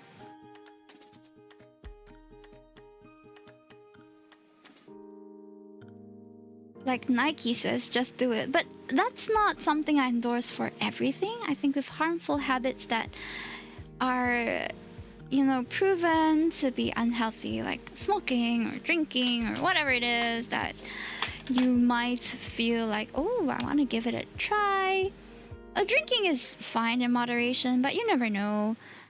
Then, you know, if it's not something you're inclined to do, then why would you do it? Then stay away from it. So I'm not endorsing just do everything, but if there is a hobby that you've always wanted to give a shot at, or a skill that you've always wanted to develop, then those are times where I feel like you should give yourself an opportunity to try. I've tried a lot of things when I was in university, because you know, you have like you know, electives, right, where you can choose something that is not super related to your course, but it's more like just to expand your knowledge in a different field. So some things I tried while I was in university: sewing, board game design, coding. These are all things that I have no idea how to do when I first started, and I just had I wanted to give it a shot, but I never knew when was a good opportunity. So that was the time when I gave it a try, and then I ended up, now I know how to do some basic sewing. Coding, I know I still need to put in more work to develop. I would rather leave it to people who are already familiar with the language of computers. And like video editing was a skill I picked up as well. Some things I've yet to try is like to do with music. So Imatune, you have a lot you can teach me, I think. Like tuning your own vocals, making harmonies, but you know, it's not my focus, music making, so I haven't really pursued it. But if I had no worries in the world and the time to try, these would be some things that I would give a shot at. I think I spend more on anime and gacha compared to smokers, probably. Oh, ayo. Everything in moderation. If you feel like you are spending too much time on anime and gacha games, then maybe you should set a limit for yourself too. Or like Shia LaBeouf said, just do it. Bozaibob says, for me, I only got to know anything if it's interesting to me. That's why art is so stagnant. I love drawing, but there's so many things I want to do that it's just as fun as I tend to jump the drawing boat, but I know for sure I can improve on it if I invest time in it. Yeah, for sure. If it's something that you feel is not your priority, then you are not obliged to develop anything. If you want to do it, then you should do it. I think my point is that a lot of us say we want to do things and then we don't end up doing it. But if it's something that interests you and something that you've always wanted to pick up, then what are you waiting for? You know? Shinji says, agree, rather than just do it, I took more of a I do it and see how it goes with art earlier this year, and I'm so glad that I did it. I'm really glad that you're on your art journey too. I remember you saying that you're more of a writer. I'm not much of a writer myself, but I started blogging because I just wanted to keep a record of the things that I discovered, and it slowly developed into my current website where I have like dev interviews and things. It's not monetized in any sense of the word, so you really know that I'm just doing all this because I want to. Maybe one day I will incorporate some form of money making into it, because that of course brings me joy too. But as it stands, it's more of an interesting to write. And I know I'm not a good writer, but I am improving on it with each article that I publish. Video editing and such, to me, is a skill I don't think I can do. Why? I don't know where I can learn to pick up and edit the best moments of. I was just stating a different point of view that isn't always your stuck situation where you want to do something.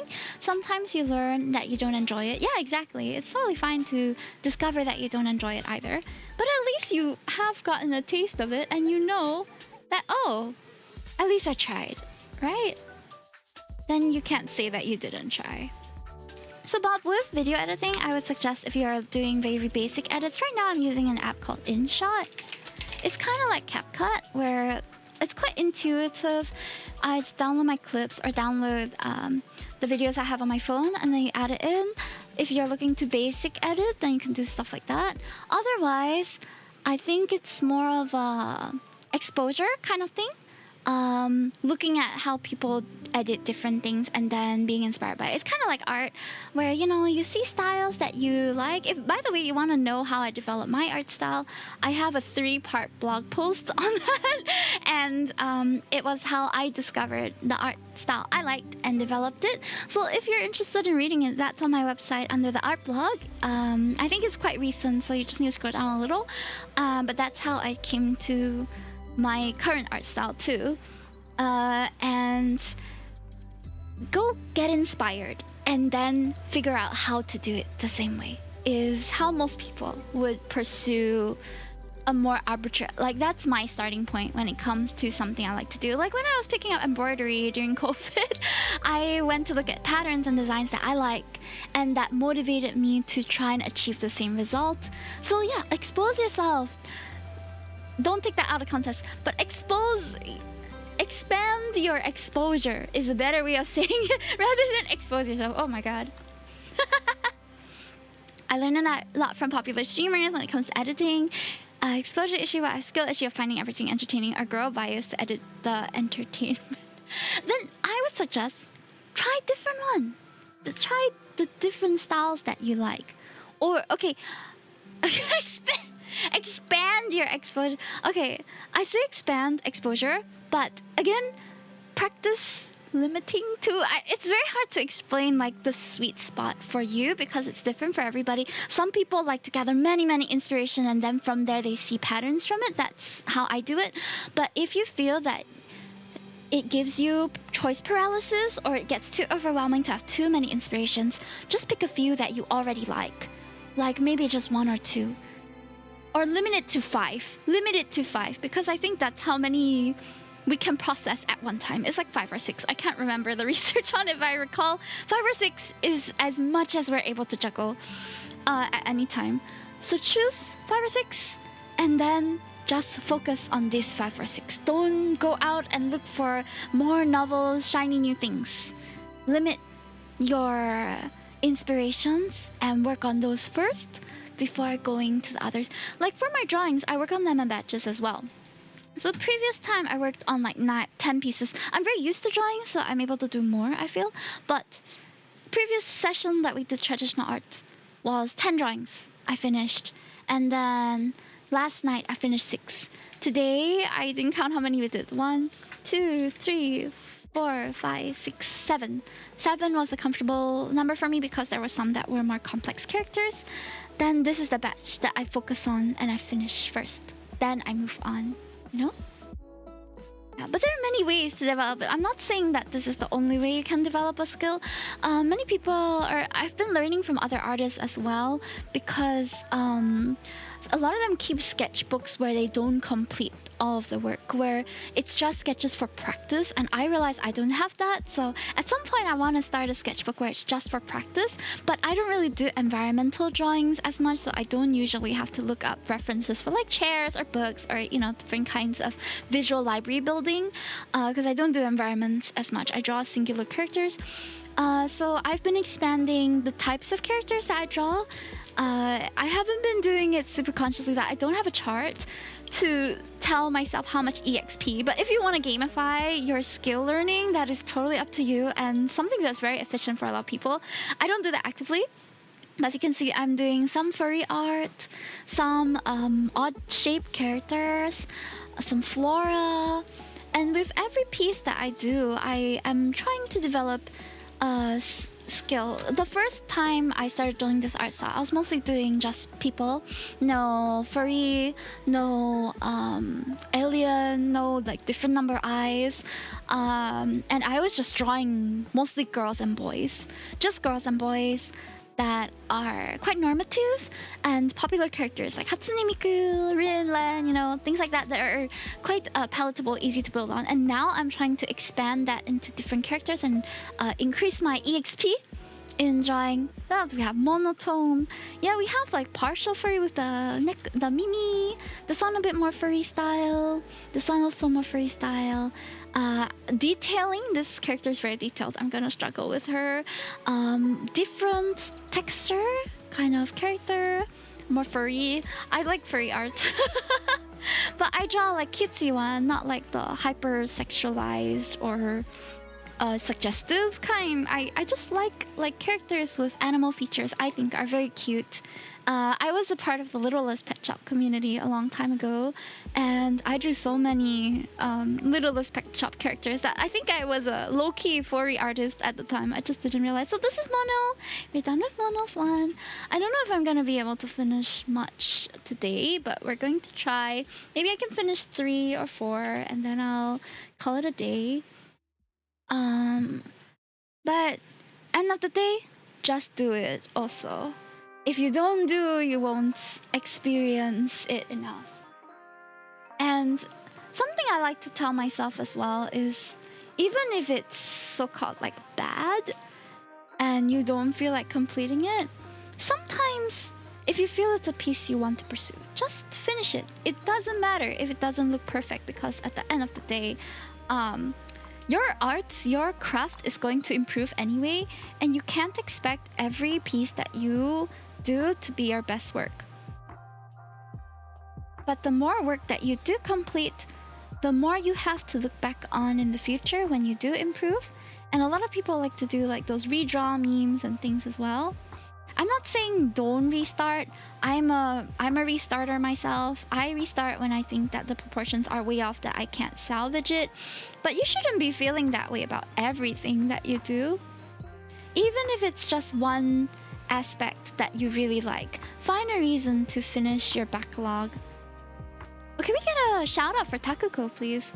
How are you, Takuko? I'm super excited for Miku Expo. Yes, Bob, Miku is coming to Singapore. I can't wait. I'm gonna be fighting for the tickets. Hopefully on the 22nd is when the tickets go on sale. Hi, Hexel. Thank you so much. I'm glad you like it. I just posted a sketch. It's been hella cool to see her journey on her art. Yeah, I think so too. I think for me, a healthy relationship with my art is accepting the quality as it is in this moment, because I know that my future pieces are going to look different. It's kind of like treasuring the moment, you know? Treasuring the moment. She's going to be performing in Singapore in November, but the tickets go on sale 22nd of July. Yeah. Oh really? Miku Expo? I think it's a big deal because the last time she was here was, I think, 2013, which was a long time ago, and that was like during AFA. It was quite a small one. I wanted to go at the time, but I was, I think, really young, so I didn't get to secure tickets since I was a broke student. But now I have adult money and I'm going to watch her live if I can. Hopefully I can get tickets. You guys know how much of a Miku fan I am. I'm not so much like dive deep into the lore type Miku fan, but I love her aesthetic, I love her sound, and I love that she is a pop icon. Like, she's everything I want to be. I want to be Hatsune Miku, where everybody draws me in different ways and I get to perform for people and bring so much joy to others that someone in Japan would want to marry my character too. Like, I would accept that. Yeah, why not? You know, the guy who's married to Hatsune Miku legally. It's been a long time since she was last year, yeah. Huh?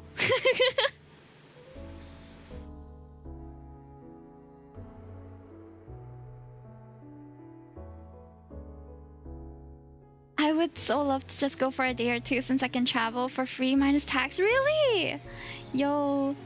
Yeah, you can check out the dates that she'll be in Singapore online and see if any of the dates that you can fly in. I think that would be an incredible experience.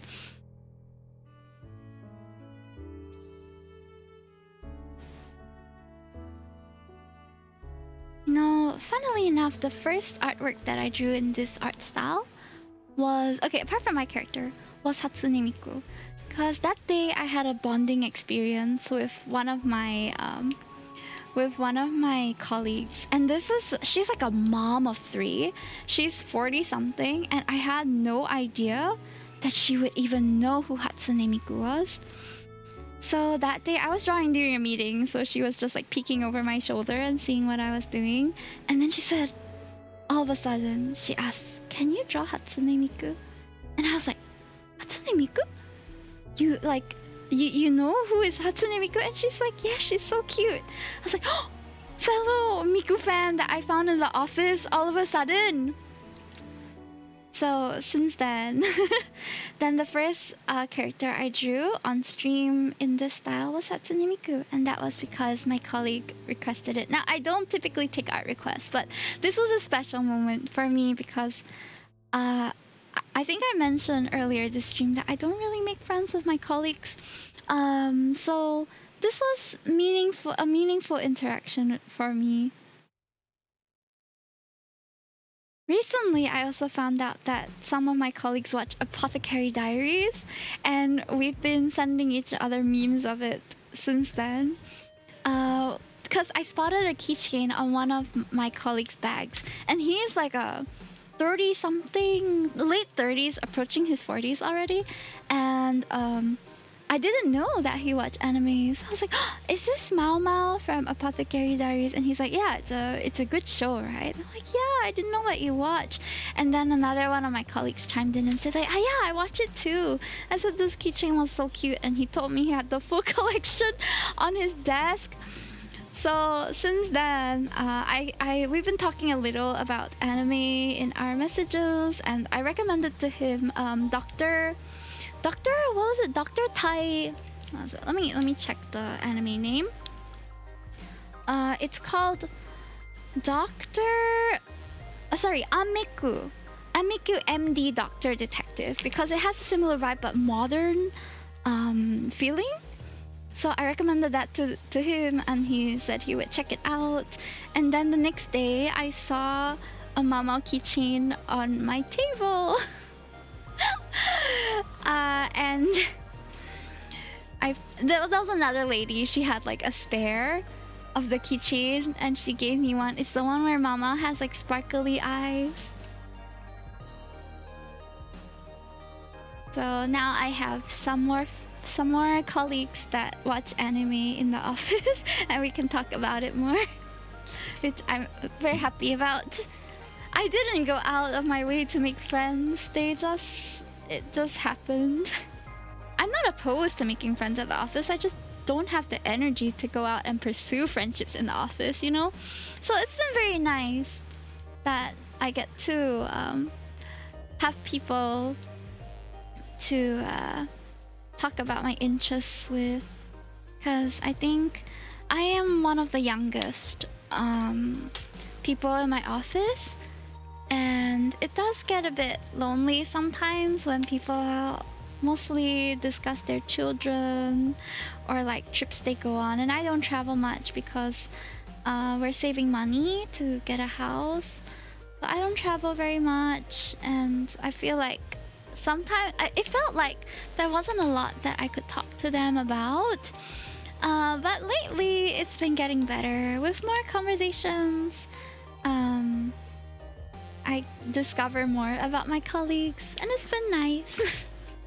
I'm quite happy to have some people of similar interests in the office, because if I'm being honest, apart from the people who I interact with on stream like you guys, my real life doesn't have many people that are interested in anime that I'm close to. Like my brother is one, but we watch very different kind of anime, and we go to conventions together, but we're all looking for different things.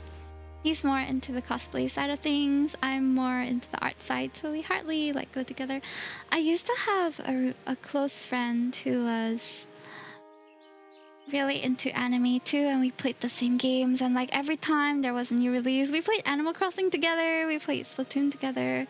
But that was also the friend that ended up cutting me off at the end of 7 years that we studied together. 7 years, because I still to this day don't know why. She promised our other friends that she would talk to me about it and sort of give everyone closure, because it was like we were a friend group of people, and it was making things awkward for everyone because I didn't know until after graduation. But the others knew, but she told them not to interfere and that she would talk to me about it eventually, but that day never came. So I mourn the loss of that friendship sometimes. They were a really nice companion, and I wish that I knew what went wrong so that I could go back in time and rectify it, or at least apologize for it. My last parting message to her was that she didn't talk to me. The other friends had to come and tell me that she had beef with me, and I had no idea. And since it was a 7-year friendship, I felt like, some closure would be good. So I did send her. My last message to her was, hey, like, I heard that, I did something or some things that have hurt you, but I didn't know about it earlier. I wish I knew so that I could make things right. But if we're at the point of no return and you feel that you no longer want to associate with me, I understand. And But if you ever want to have a conversation about it in the future, I would be more than open to knowing where I went wrong. And I'm sorry, you know, for whatever I did, because I still had no idea. Afterwards, she just said it was like just thanks, and then she deleted our conversations. Like, you know, Telegram, you can clear the entire chat log, right? So all of our any evidence of us having interacted was gone after that, and she didn't want to associate with me anymore. So it be what it be. There was nothing else I could do to save that friendship for it to have gotten to that point. So, and I had no idea. It was sad, but you know, I think back on it, and at the end of the day, it's not sustainable to have a friendship where there's no communication, or not even like attempt at communication. Like, I don't recall us having had any major fights since we became friends. Like, we had like mild arguments or whatever, because she had a tendency to procrastinate, and then we would fall behind on our projects, but that was about it, you know, just me trying to get her to do the work on time. And that was as far as my beef with her went. But afterwards, I heard from my other friends who kept in touch with her that she also cut them off eventually. She's not talking to, I think, 2 of them now, and it's a mystery to everybody. Like, they don't know what they did wrong, and I'm like, hey, welcome to the club, because there's really nothing much you can do if someone chooses to cut you off that way. So it be what it be. I got out early. They had to experience it. How many years has it been? 3 or 4 years? They had to experience it a few years later.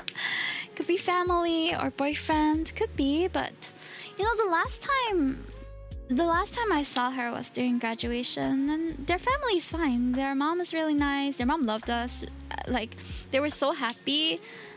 Their mom was so happy that she had more friends after starting university.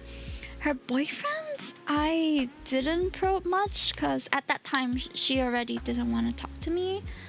But yeah, she did get a boyfriend. I don't know if they're still together. But since then, you know, nobody really knows what happened to her. And our friend who lost contact, it was because her boyfriend was a controlling asshole.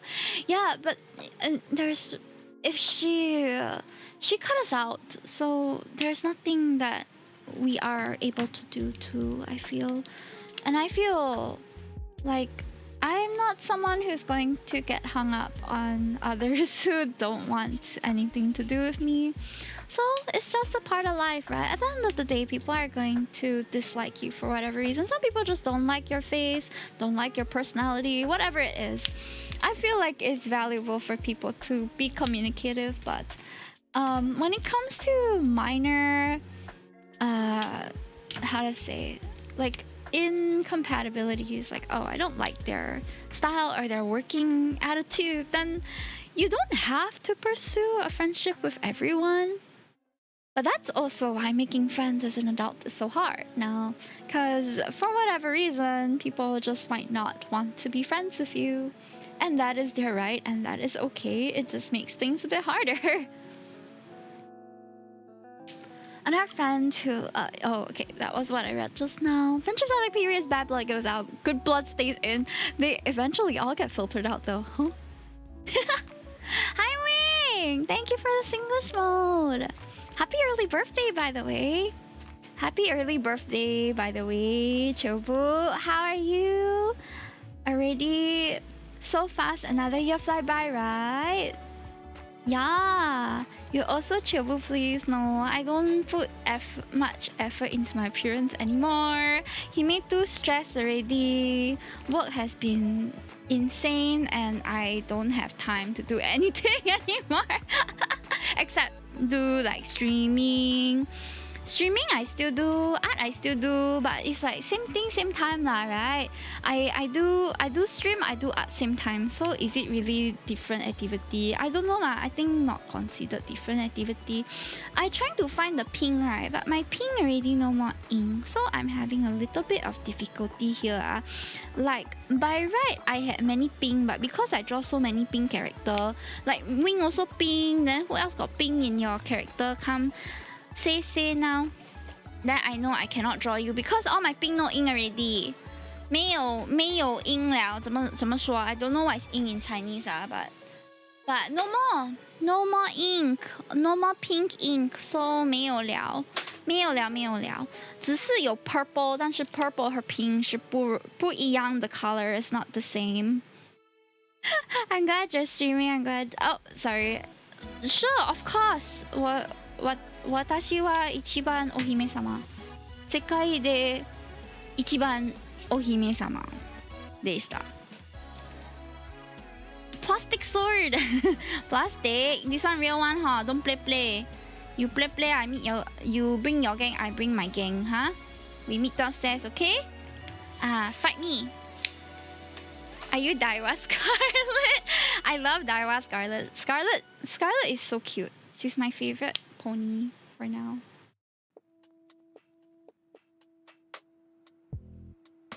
Ding ding. Kawaii ne.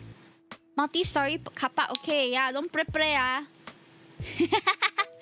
Okay, that's 2 minutes up. Thank you for sitting through that. Yeah, but I hope you're doing well. Do you have any plans for your celebration, Wing, that you're gonna celebrate on stream? Feel free to promote. You are my mod. Lie, promote. Whoa, but so tall, ma'am. What? But so tall? Where is that? I love that song. It is a really fun song. Okay, I'm gonna change back to my other model. Actually, which one did I use today? Oh, I used the baby one. Hold on. Baby one. Because I feel like this art style is similar to my art style. Oh, sushi! Sushi's nice. I had sushi today. Delicious. Do you have a favorite sushi? I feel like tamago is a classic, but I've been really enjoying cucumber maki lately. I order 1 plate of maki. Like cucumber maki usually comes with like 6 pieces, right? And I'll just eat that in between the other stuff, like in between the sashimi, in between the salmon, in between all the other things I eat. And then it's like a nice palate cleanser. I've been eating that. It feels very refreshing. Somehow it's so hot. Lately it's been super warm. So it's nice and refreshing cucumber. Can't wait to go back to Japan and enjoy conveyor sushi. Ooh, which what do you call it? Store do you go to? My husband's been wanting to go as well, but we're still contemplating whether we want to travel at the end of the year because we're saving up for our house.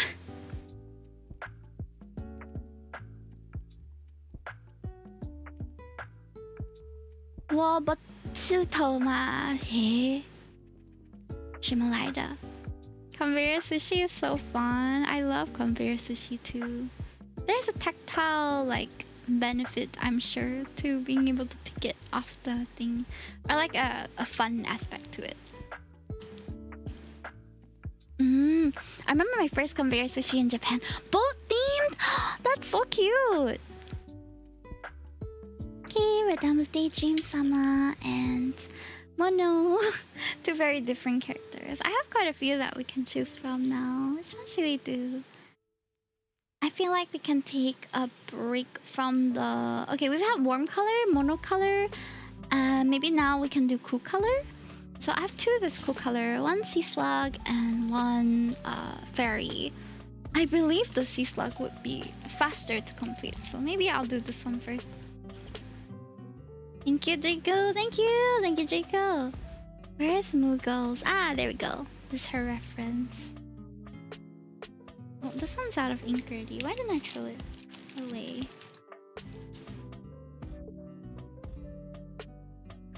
So if you're wondering what kind of lining pen I'm using, I like having a liner that is more flexible.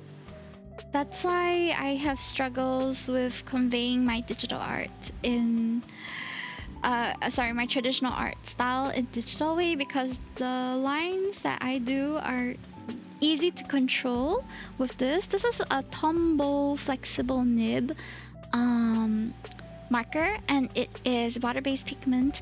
It also is able to I feel like it's the best for line art because it's so flexible. I initially started using it when I was practicing brush lettering a long time ago. That was something I picked up on a whim too. Brush lettering. But subsequently, I felt like it's very good for line art as well, because you can have thin, you can have thick lines all in one marker, and it's a good quality nib, so it doesn't break easily. And it comes in different colors. So the ones I use most are, I think you saw I used a black one for this, I used a brown one for this, but I also have pink, purple, and blue. I don't know if they have any other colors or whether these are still for sale because I bought them a long time ago. But I am thinking to go and get more soon.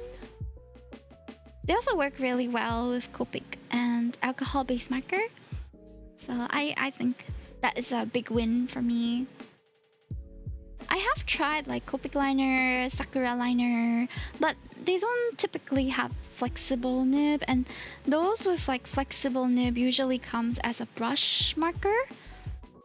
I've tried a few different brands, but I felt like this one is still the one that I prefer the most, that I'm used to. Musky! Oh my gosh, hello! Welcome! Is it? Thank you! I have pastel nails. They've been on for about a month now. I think you can see it's grown out to maybe half my nail. This is my natural nail, by the way.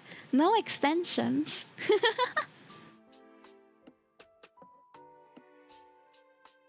Okay, Patch, give me a moment. Let me line this part first. But how are you, Musky? Do you do Artfight, Musky? Okay, work. They look very scary when they are sanded off. Yeah, but it has a hardener on top. That's why it's not so flat. They put hardener so that the nail doesn't break easily. But I've also, over many months of having long nails, I've learned to take care of them and be more careful with how I handle things. Because I've broken many nails over those months of learning. And now I feel like I am more of an expert on how to keep your nails intact. And this is, I got married 2 years ago, and that was the first time I got extensions. Since then, I've gotten a couple of manicures with extensions, a couple normal ones, but it took me a long time to get used to working with like long nails and not breaking them. Theo, hello, how are you? Yeah, oh my gosh, I usually end stream by now. I'm just extending because I feel like arting. And earlier today I had a family call, and I ended up abandoning chat for about 15 minutes, so I'm making up for it a little bit. Pachali says, anyway, Hime, I just realized how inclusive CCC is because a few of the characters have a sort of a disability, like some form of long-term illness, or in the case of the later characters, having hearing problems as she wears what seems to be cochlear implants. Oh, interesting. I really hope that they diversify the characters. Like, it's nice to have a wide range of characters. Have you guys ever seen the game Dislight? I was obsessed with it for a while. I only stopped playing because it became too much of a grind and I couldn't keep up. But Dislight is a game which has incredibly inclusive character design, super diverse. They are based on like different gods and different characters and strong characters. And they have original characters as well, which are really cool. I remember loving that game so much. Just from the aesthetic alone, I felt like they were ahead of the curve in many ways. But I think it never really took off at as big a scale as some of the Hoyo games have. But I really hope that the people are still playing it. It's really good. Markiplier was it? Yeah. I think he voiced one of the characters or something like that. Really good game. Just a bit too much of a grind for me. But the premise of the game is awesome, and the character designs are amazing. If you're looking for inspiration for character design, that's a game I would recommend. If you're looking for like almost stylized anime inspired with diverse types of characters, that's super cool. Hey, thank you for collecting your bunny biscuit. This is one of the first characters I'm drawing with like this shape eye. Because lately I've been drawing them with my default eyes, which is a bit longer like this, but because they have full like sclera color too, then I have to also draw that. Almost broke your stream streak. So close. Thankfully you came in today. How are you, Theo? Hope you're doing well. Anything you guys are excited about? Kudos to Hoya for putting in playable furries in the game. I hope we get female bears. I hope you get a character that you like a lot eventually. There's an ulcer. Oh no, take care. I think I was like lurking around different people's streams yesterday, and when they asked me how I was telling them about this like persistent headache that I was having.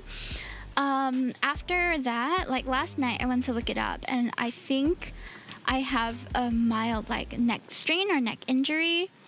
So that pain has been manifesting at the back of my head as a headache, but it's really from the whiplash I experienced when I was in the bus, because I was in the bus the other day and it like emergency braked and I flew forward a little bit, and I think I tensed my neck a bit too much. So it ended up hurting after a couple days. Why are your Google results so minor? I think it's because I don't have any like serious ailments. But that seemed like the most likely cause. Also, something good vibes your way. Thank you, Prince Mosky. Can we get a shout out for Prince Mosky, please? And Winged. Wait, I'll shout out Winged since she's my mod and it's awkward for her to shout out herself. But yeah, we can shout out Prince Musky as well. I think we don't usually get to catch each other because we're in different time zones, right? Wait, which time zone are you in again? I remember us being like super different time zone. I tuned into your stream like one morning, which I usually don't. I'm unable to. I was probably on medical leave or something and just browsing streams when I found you. Yeah, you're like on the other side of the world. Right now, it is like 10:51 p.m. for me. What about you? Okay, I'm going to try and find the colors for this. I don't think I have many like diverse shades of blue, but I'll try to find some. 8 a.m. Oh, good morning. Good morning. I'm so honored that you chose to tune in so early on. Are you not busy today? Or are you having a day off? Or like, what are you up to? What about you guys as well? Like, I have work tomorrow, but I have been sincerely considering taking medical leave because my head is still hurting. It's better than yesterday, but it's still painful. So I don't think I'd be able to take the meetings and stuff. Oh, you work from home! Lucky! Oh man, I wish I could work from home too, but my company doesn't allow it, sadly. And I was still a student during COVID, so I don't know what it's like to work from home. My job has been working on site ever since I started working. I would like to experience it one day too. Heart attack, cancer, and about my brain juice. Look into my sinus. I wish my stuff was more minor. Oh man, sending you good vibes as well, Theo. I know you seem to have a lot of susceptibilities to more serious illnesses, but yeah, I really treasure your presence. So try your best, stay healthy, take care. Every day must take care, okay? Took me a while to get work from home spot, but it's so worth it if we get a chance, right? I want it so bad. One day. My current contract ends in. Oh, this one has no ink. No ink. Ew. Oh, have. It's just very light. My current contract ends in 3 years, but I'm switching departments next year, so I'm gonna be in a different environment. Still similar job though. I don't really talk about my job because I don't want to expose myself. Yeah, but I'm changing companies, sort of companies. Sorry to hear about that, Dia. Please take care of yourself. Yeah, gotta stay safe. Okay, I only have these colors and I don't know how I'm gonna map it on the character. So we're gonna do a little color test before we decide which colors go where. This colors of the characters is not typically what I use, so I'm not so sure what colors I have that would suit this even. I have a lot that are a bit more greenish, but the blues are a bit more limited. Maybe the baby blue might not have more luck with it. No, that's too bright. Too bright. Baby blue? Perhaps. Okay, baby blue is okay. Looks like the third, right? It does look like the third, but the third I'm thinking I want to use it for the hair. I tend to like lighten the overall look too. It's just a dress that I colored it a bit too dark. But for me it's because it's easier to go lighter and then darken it after than go too dark and then you can't do anything about it later on. So to play it safe, I think I'll start with the third for the hair. Maybe the bottom for the... So the color that you're seeing on screen is also not very accurate to what I'm drawing sometimes. Okay, I will do this for the blue skin. And I believe I had I think I can use a gray. We have a like bluish gray. Oh, that's too dark. I think it was BV31. BV31. Oh, it's more purple. I think purple could work. Purple with this blue should... You know what? Let's just try it. Gives it... Okay, yeah. Almost the same tone, but lighter than the third. Okay, I'll go over this. So blending options with alcohol markers is something that I really enjoy. So guys, I'm gonna record the segment, but if you can't find the right color for a character's whatever parts that you need, you could also layer them. So I was looking at the baby blue, B21. But I'm trying to match to the skin color here, which is a bit more greenish, a bit more neutral.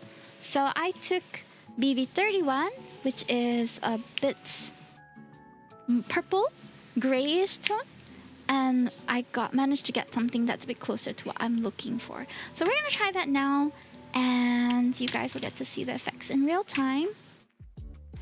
I'm gonna first color all of the parts that are going to be this blue skin color.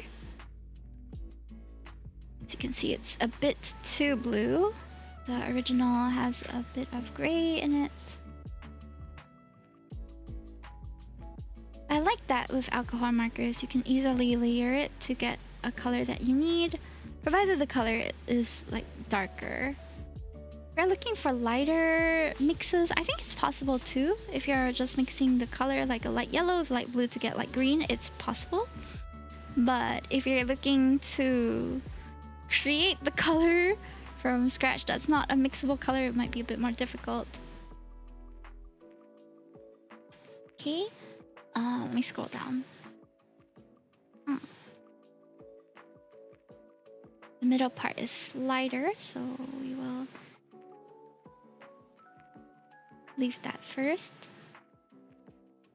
Okay, and I'm gonna go over it with the BV31. Now it's a bit too light. Go over it with BV31. It should give us a slightly darker tone that we're looking for. My art style has a bit of like pastel effect to it, so honestly, even if in traditional art it doesn't match completely, you can still adjust it later on. I feel like if you use Photoshop to adjust, there's nothing wrong with that. I can show you guys how to adjust it later if the color doesn't come out how I want it to look. But nowadays with digital tools, it's so easy to adjust colors to what they're supposed to be as well. Though most of the time I would still prefer just recoloring the thing because it looks more authentic that way. Ta-da! So I know my lighting is not very good, but from that you can see that we darkened the very bright blue to something that's a bit... It looks like a dratini color on my screen right now, but we're going to adjust it some more because I don't have the markers for making it more like the picture. Let me see if I have the shadow color. It does look like a dratini. She does look like a dratini for now. We will... I think I'll use a gray color. It's BB60. No, that's maybe cool. With the white belly it does. Yeah, once we color it, it will look less like it. Okay, just now I was saying this one is a bit too dark, but we can use it. I can use it for shadow.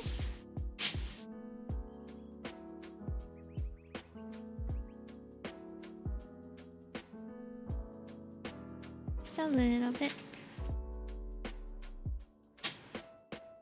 Okay, and then her cheeks are like a more teal color. This one that I have.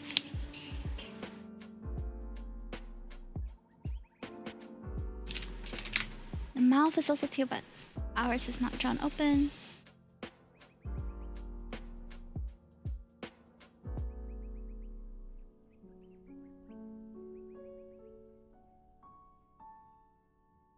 Okay, you can hear my husband cooking in the background.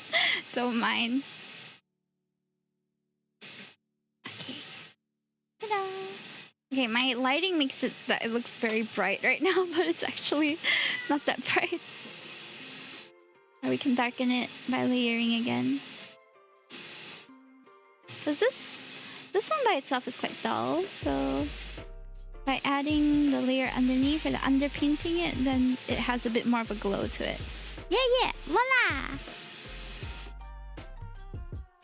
Okay, I will adjust it in post after that. But okay, recording stopped. Hair-wise, I think we can go with this one. Actually this one looks more like it. This one by itself looks more like it, the hair color. Yes, it's the induction stove. I hear stir fry. Oh my god. I think it's the kettle. Oh no, yeah, he's cooking Maggi noodles without me. Can you cook for me also? I'm also hungry. Okay, I've activated the husband to cook Maggi for me. Yay! Once I end stream, I got Maggi to eat. Huh? Same one. Yay! Curry Maggi, guys. Yum, yum, yum. Induction stove, hiya. No real fire, no wok, hey. Maggi me don't need wok, hey.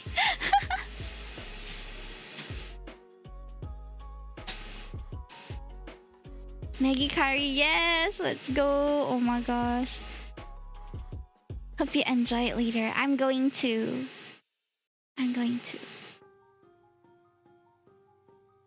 Okay. With raw egg. Ooh, good suggestion. I don't know if we have eggs right now. Did I tell you about the day that my husband and I cooked too many eggs for breakfast? And we fought over it as well. Let me tell you a little story time about the most recent argument I had with my husband.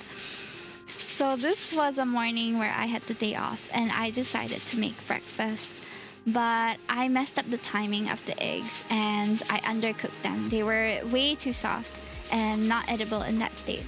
So I reboiled them, but it was still not enough and it was still soft and I was on the verge of giving up.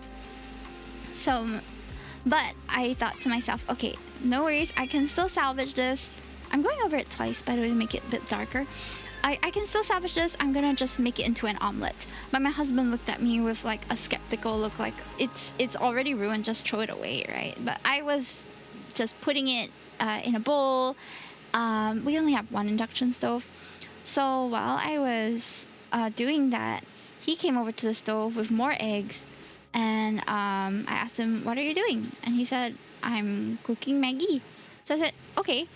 He ended up boiling more eggs.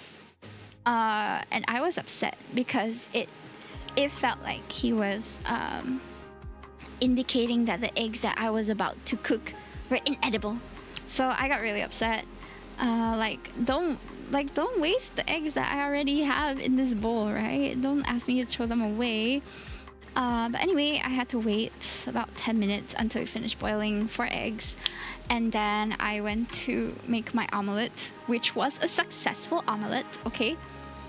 And that was another 4 eggs. So that breakfast, we had way too many eggs, and I got so upset because we didn't need so many eggs for breakfast. Nobody eats 8 eggs for breakfast. So I got upset, and then we ended up arguing. Or I ended up like being grumpy the entire morning because I felt like breakfast was, you know, my duty to do, and then he took over and we ended up with more eggs than I could finish, and I got so upset. Gaston ate 5 dozen. Gaston is Gaston. We are normative people. Yeah, so that was our most recent couple argument. And after we discussed it, he understood where I was coming from, that, you know, I was upset because what he did was actually unnecessary, but it was also because he was trying to... I think with a lot of guys... Hi, Lily Dan, welcome in. I'm sorry, I was rambling just now and I didn't see your message. But I think with a lot of guys that I've been with, in my experience anyway, they try to jump in to solve your problems, you know? But sometimes, without clarification, they just make it worse. So that was one of those instances. Like, I think he thought that I was so distraught that I wouldn't be able to do anything about these eggs and just told me to throw it away and he'll take over and fix it for me. But I ended up being more upset because there was wastage and we had way too many eggs, and it was just a ridiculous situation. So ridiculous that I could cry, and I did. But overall, yeah, it's fortunate that we could even have an argument like that. Like, arguing over cooking too many eggs for breakfast, that's a privileged position to be in, you know? So I acknowledge that.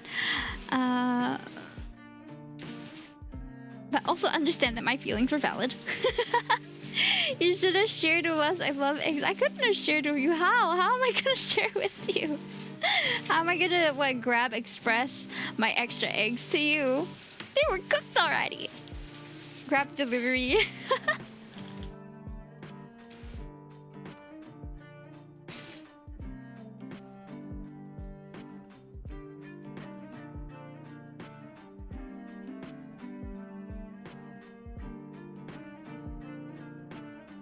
Oh, the Maggi curry smells so nice. Now I can't wait to end stream so I can eat.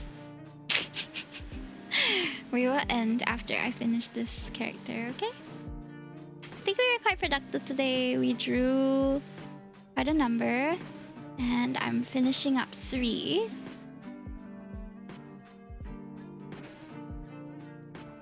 I've been so obsessed with drawing lately. I feel like I found my love for drawing again, and it's the best feeling in the world. Eggs. Eggs that cause an argument. Getting back to eating more flavorful foods, that's wonderful, Theo.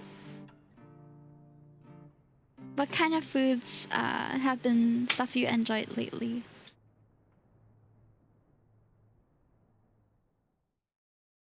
I think the Maggi is done. Speaking of sprinkle a wee bit of MSG to get the older Maggi curry taste. I don't think we have MSG at home though. Yeah, we didn't get... I totally would though. I feel like the no MSG sign is just a flex. You know, like when restaurants put up the no MSG, they're expecting like, oh damn, no MSG and it's still damn tasty. That's crazy. But I also like a little bit of MSG. Not too much, of course. I think everything in moderation, but MSG is a naturally occurring substance anyway. From what I'm aware of, it's not harmful unless maybe you have an allergy or something to it.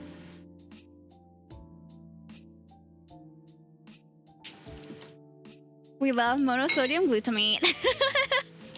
I like MSG. I'm not afraid to admit that MSG does make things a bit tastier. It's like, to me, it's like adding salt to something. There's no shame in that. Not gonna lie, me, sadap, soto ruined for me. Couldn't enjoy Maggie like before. It's a flavor enhancer, yeah. What does it enhance exactly? Is it the umami? I learned about the word, I remembered the word umami from Food Wars. And since then, I cannot forget that it's one of the few tastes. This what? Sweet, salty, umami, spicy. What other tastes are there? Sweet, salty, umami, spicy, right? Correct? Umami? Huh? Umami. Okay, husband is done cooking and I'm hungry. Basically a steak flavor. Damn. Steak flavor. I actually don't like steak that much though. Okay, well, we are done with 3 pieces today. I'm so happy with our progress. And they're also different from one another too. So this one is more of my typical style. We drew Daydream, who is Uni Sandy's character, persona. Monotoma, who attacked me earlier. And Moog by Moogle. So these 3. We also drew Arayani from Sleepy Tori. Elio from I forgot. I really need to improve my handwriting. Ariella from Foxy Anzu and Roseban from Wild Dingo. I'm going to be completing the rest off stream, but thank you so much for joining me today. I hope you guys had a fun time just chilling, chatting with me. It's about time for me to go. I'm already late. But don't forget to join me tomorrow. Tomorrow I'm going to be playing Love in Deep Space. We're going to be finishing up the wedding chapter, so if you want to take a watch at that, please come by. I'm excited. Okay. Let me see if there's anyone else doing Artfight. Let me search Artfight real quick. Thanks for the stream. Thank you for being here. I appreciate you so much. There are quite a few people streaming Artfight right now, actually. Oh no, choice paralysis. Suddenly there's so many people that I can read. Exciting. Okay, hold on. Let me see. Wow. What's this? Sina, 20. She's 24? Damn, her art is like so pretty. Holy smokes. She has an amazing portfolio. Oh, they do webtoon as well. No wonder. Wow, sugoine. Amazing.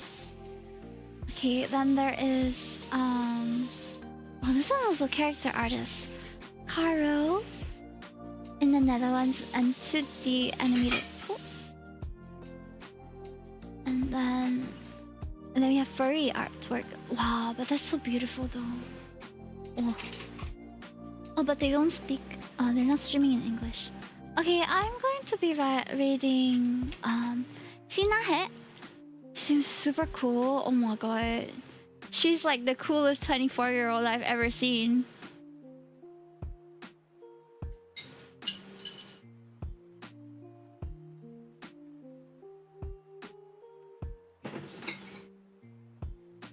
Okay, one sec. Okay, there we go. Almost quarter life crisis. Okay, so they do she does webtoon. And oh my god, they are so cool. They are way cooler than me. They've taken all I wish I was half as cool as this person. Damn, they look super cool. They even talk cool. And their characters look cool. Oh my god.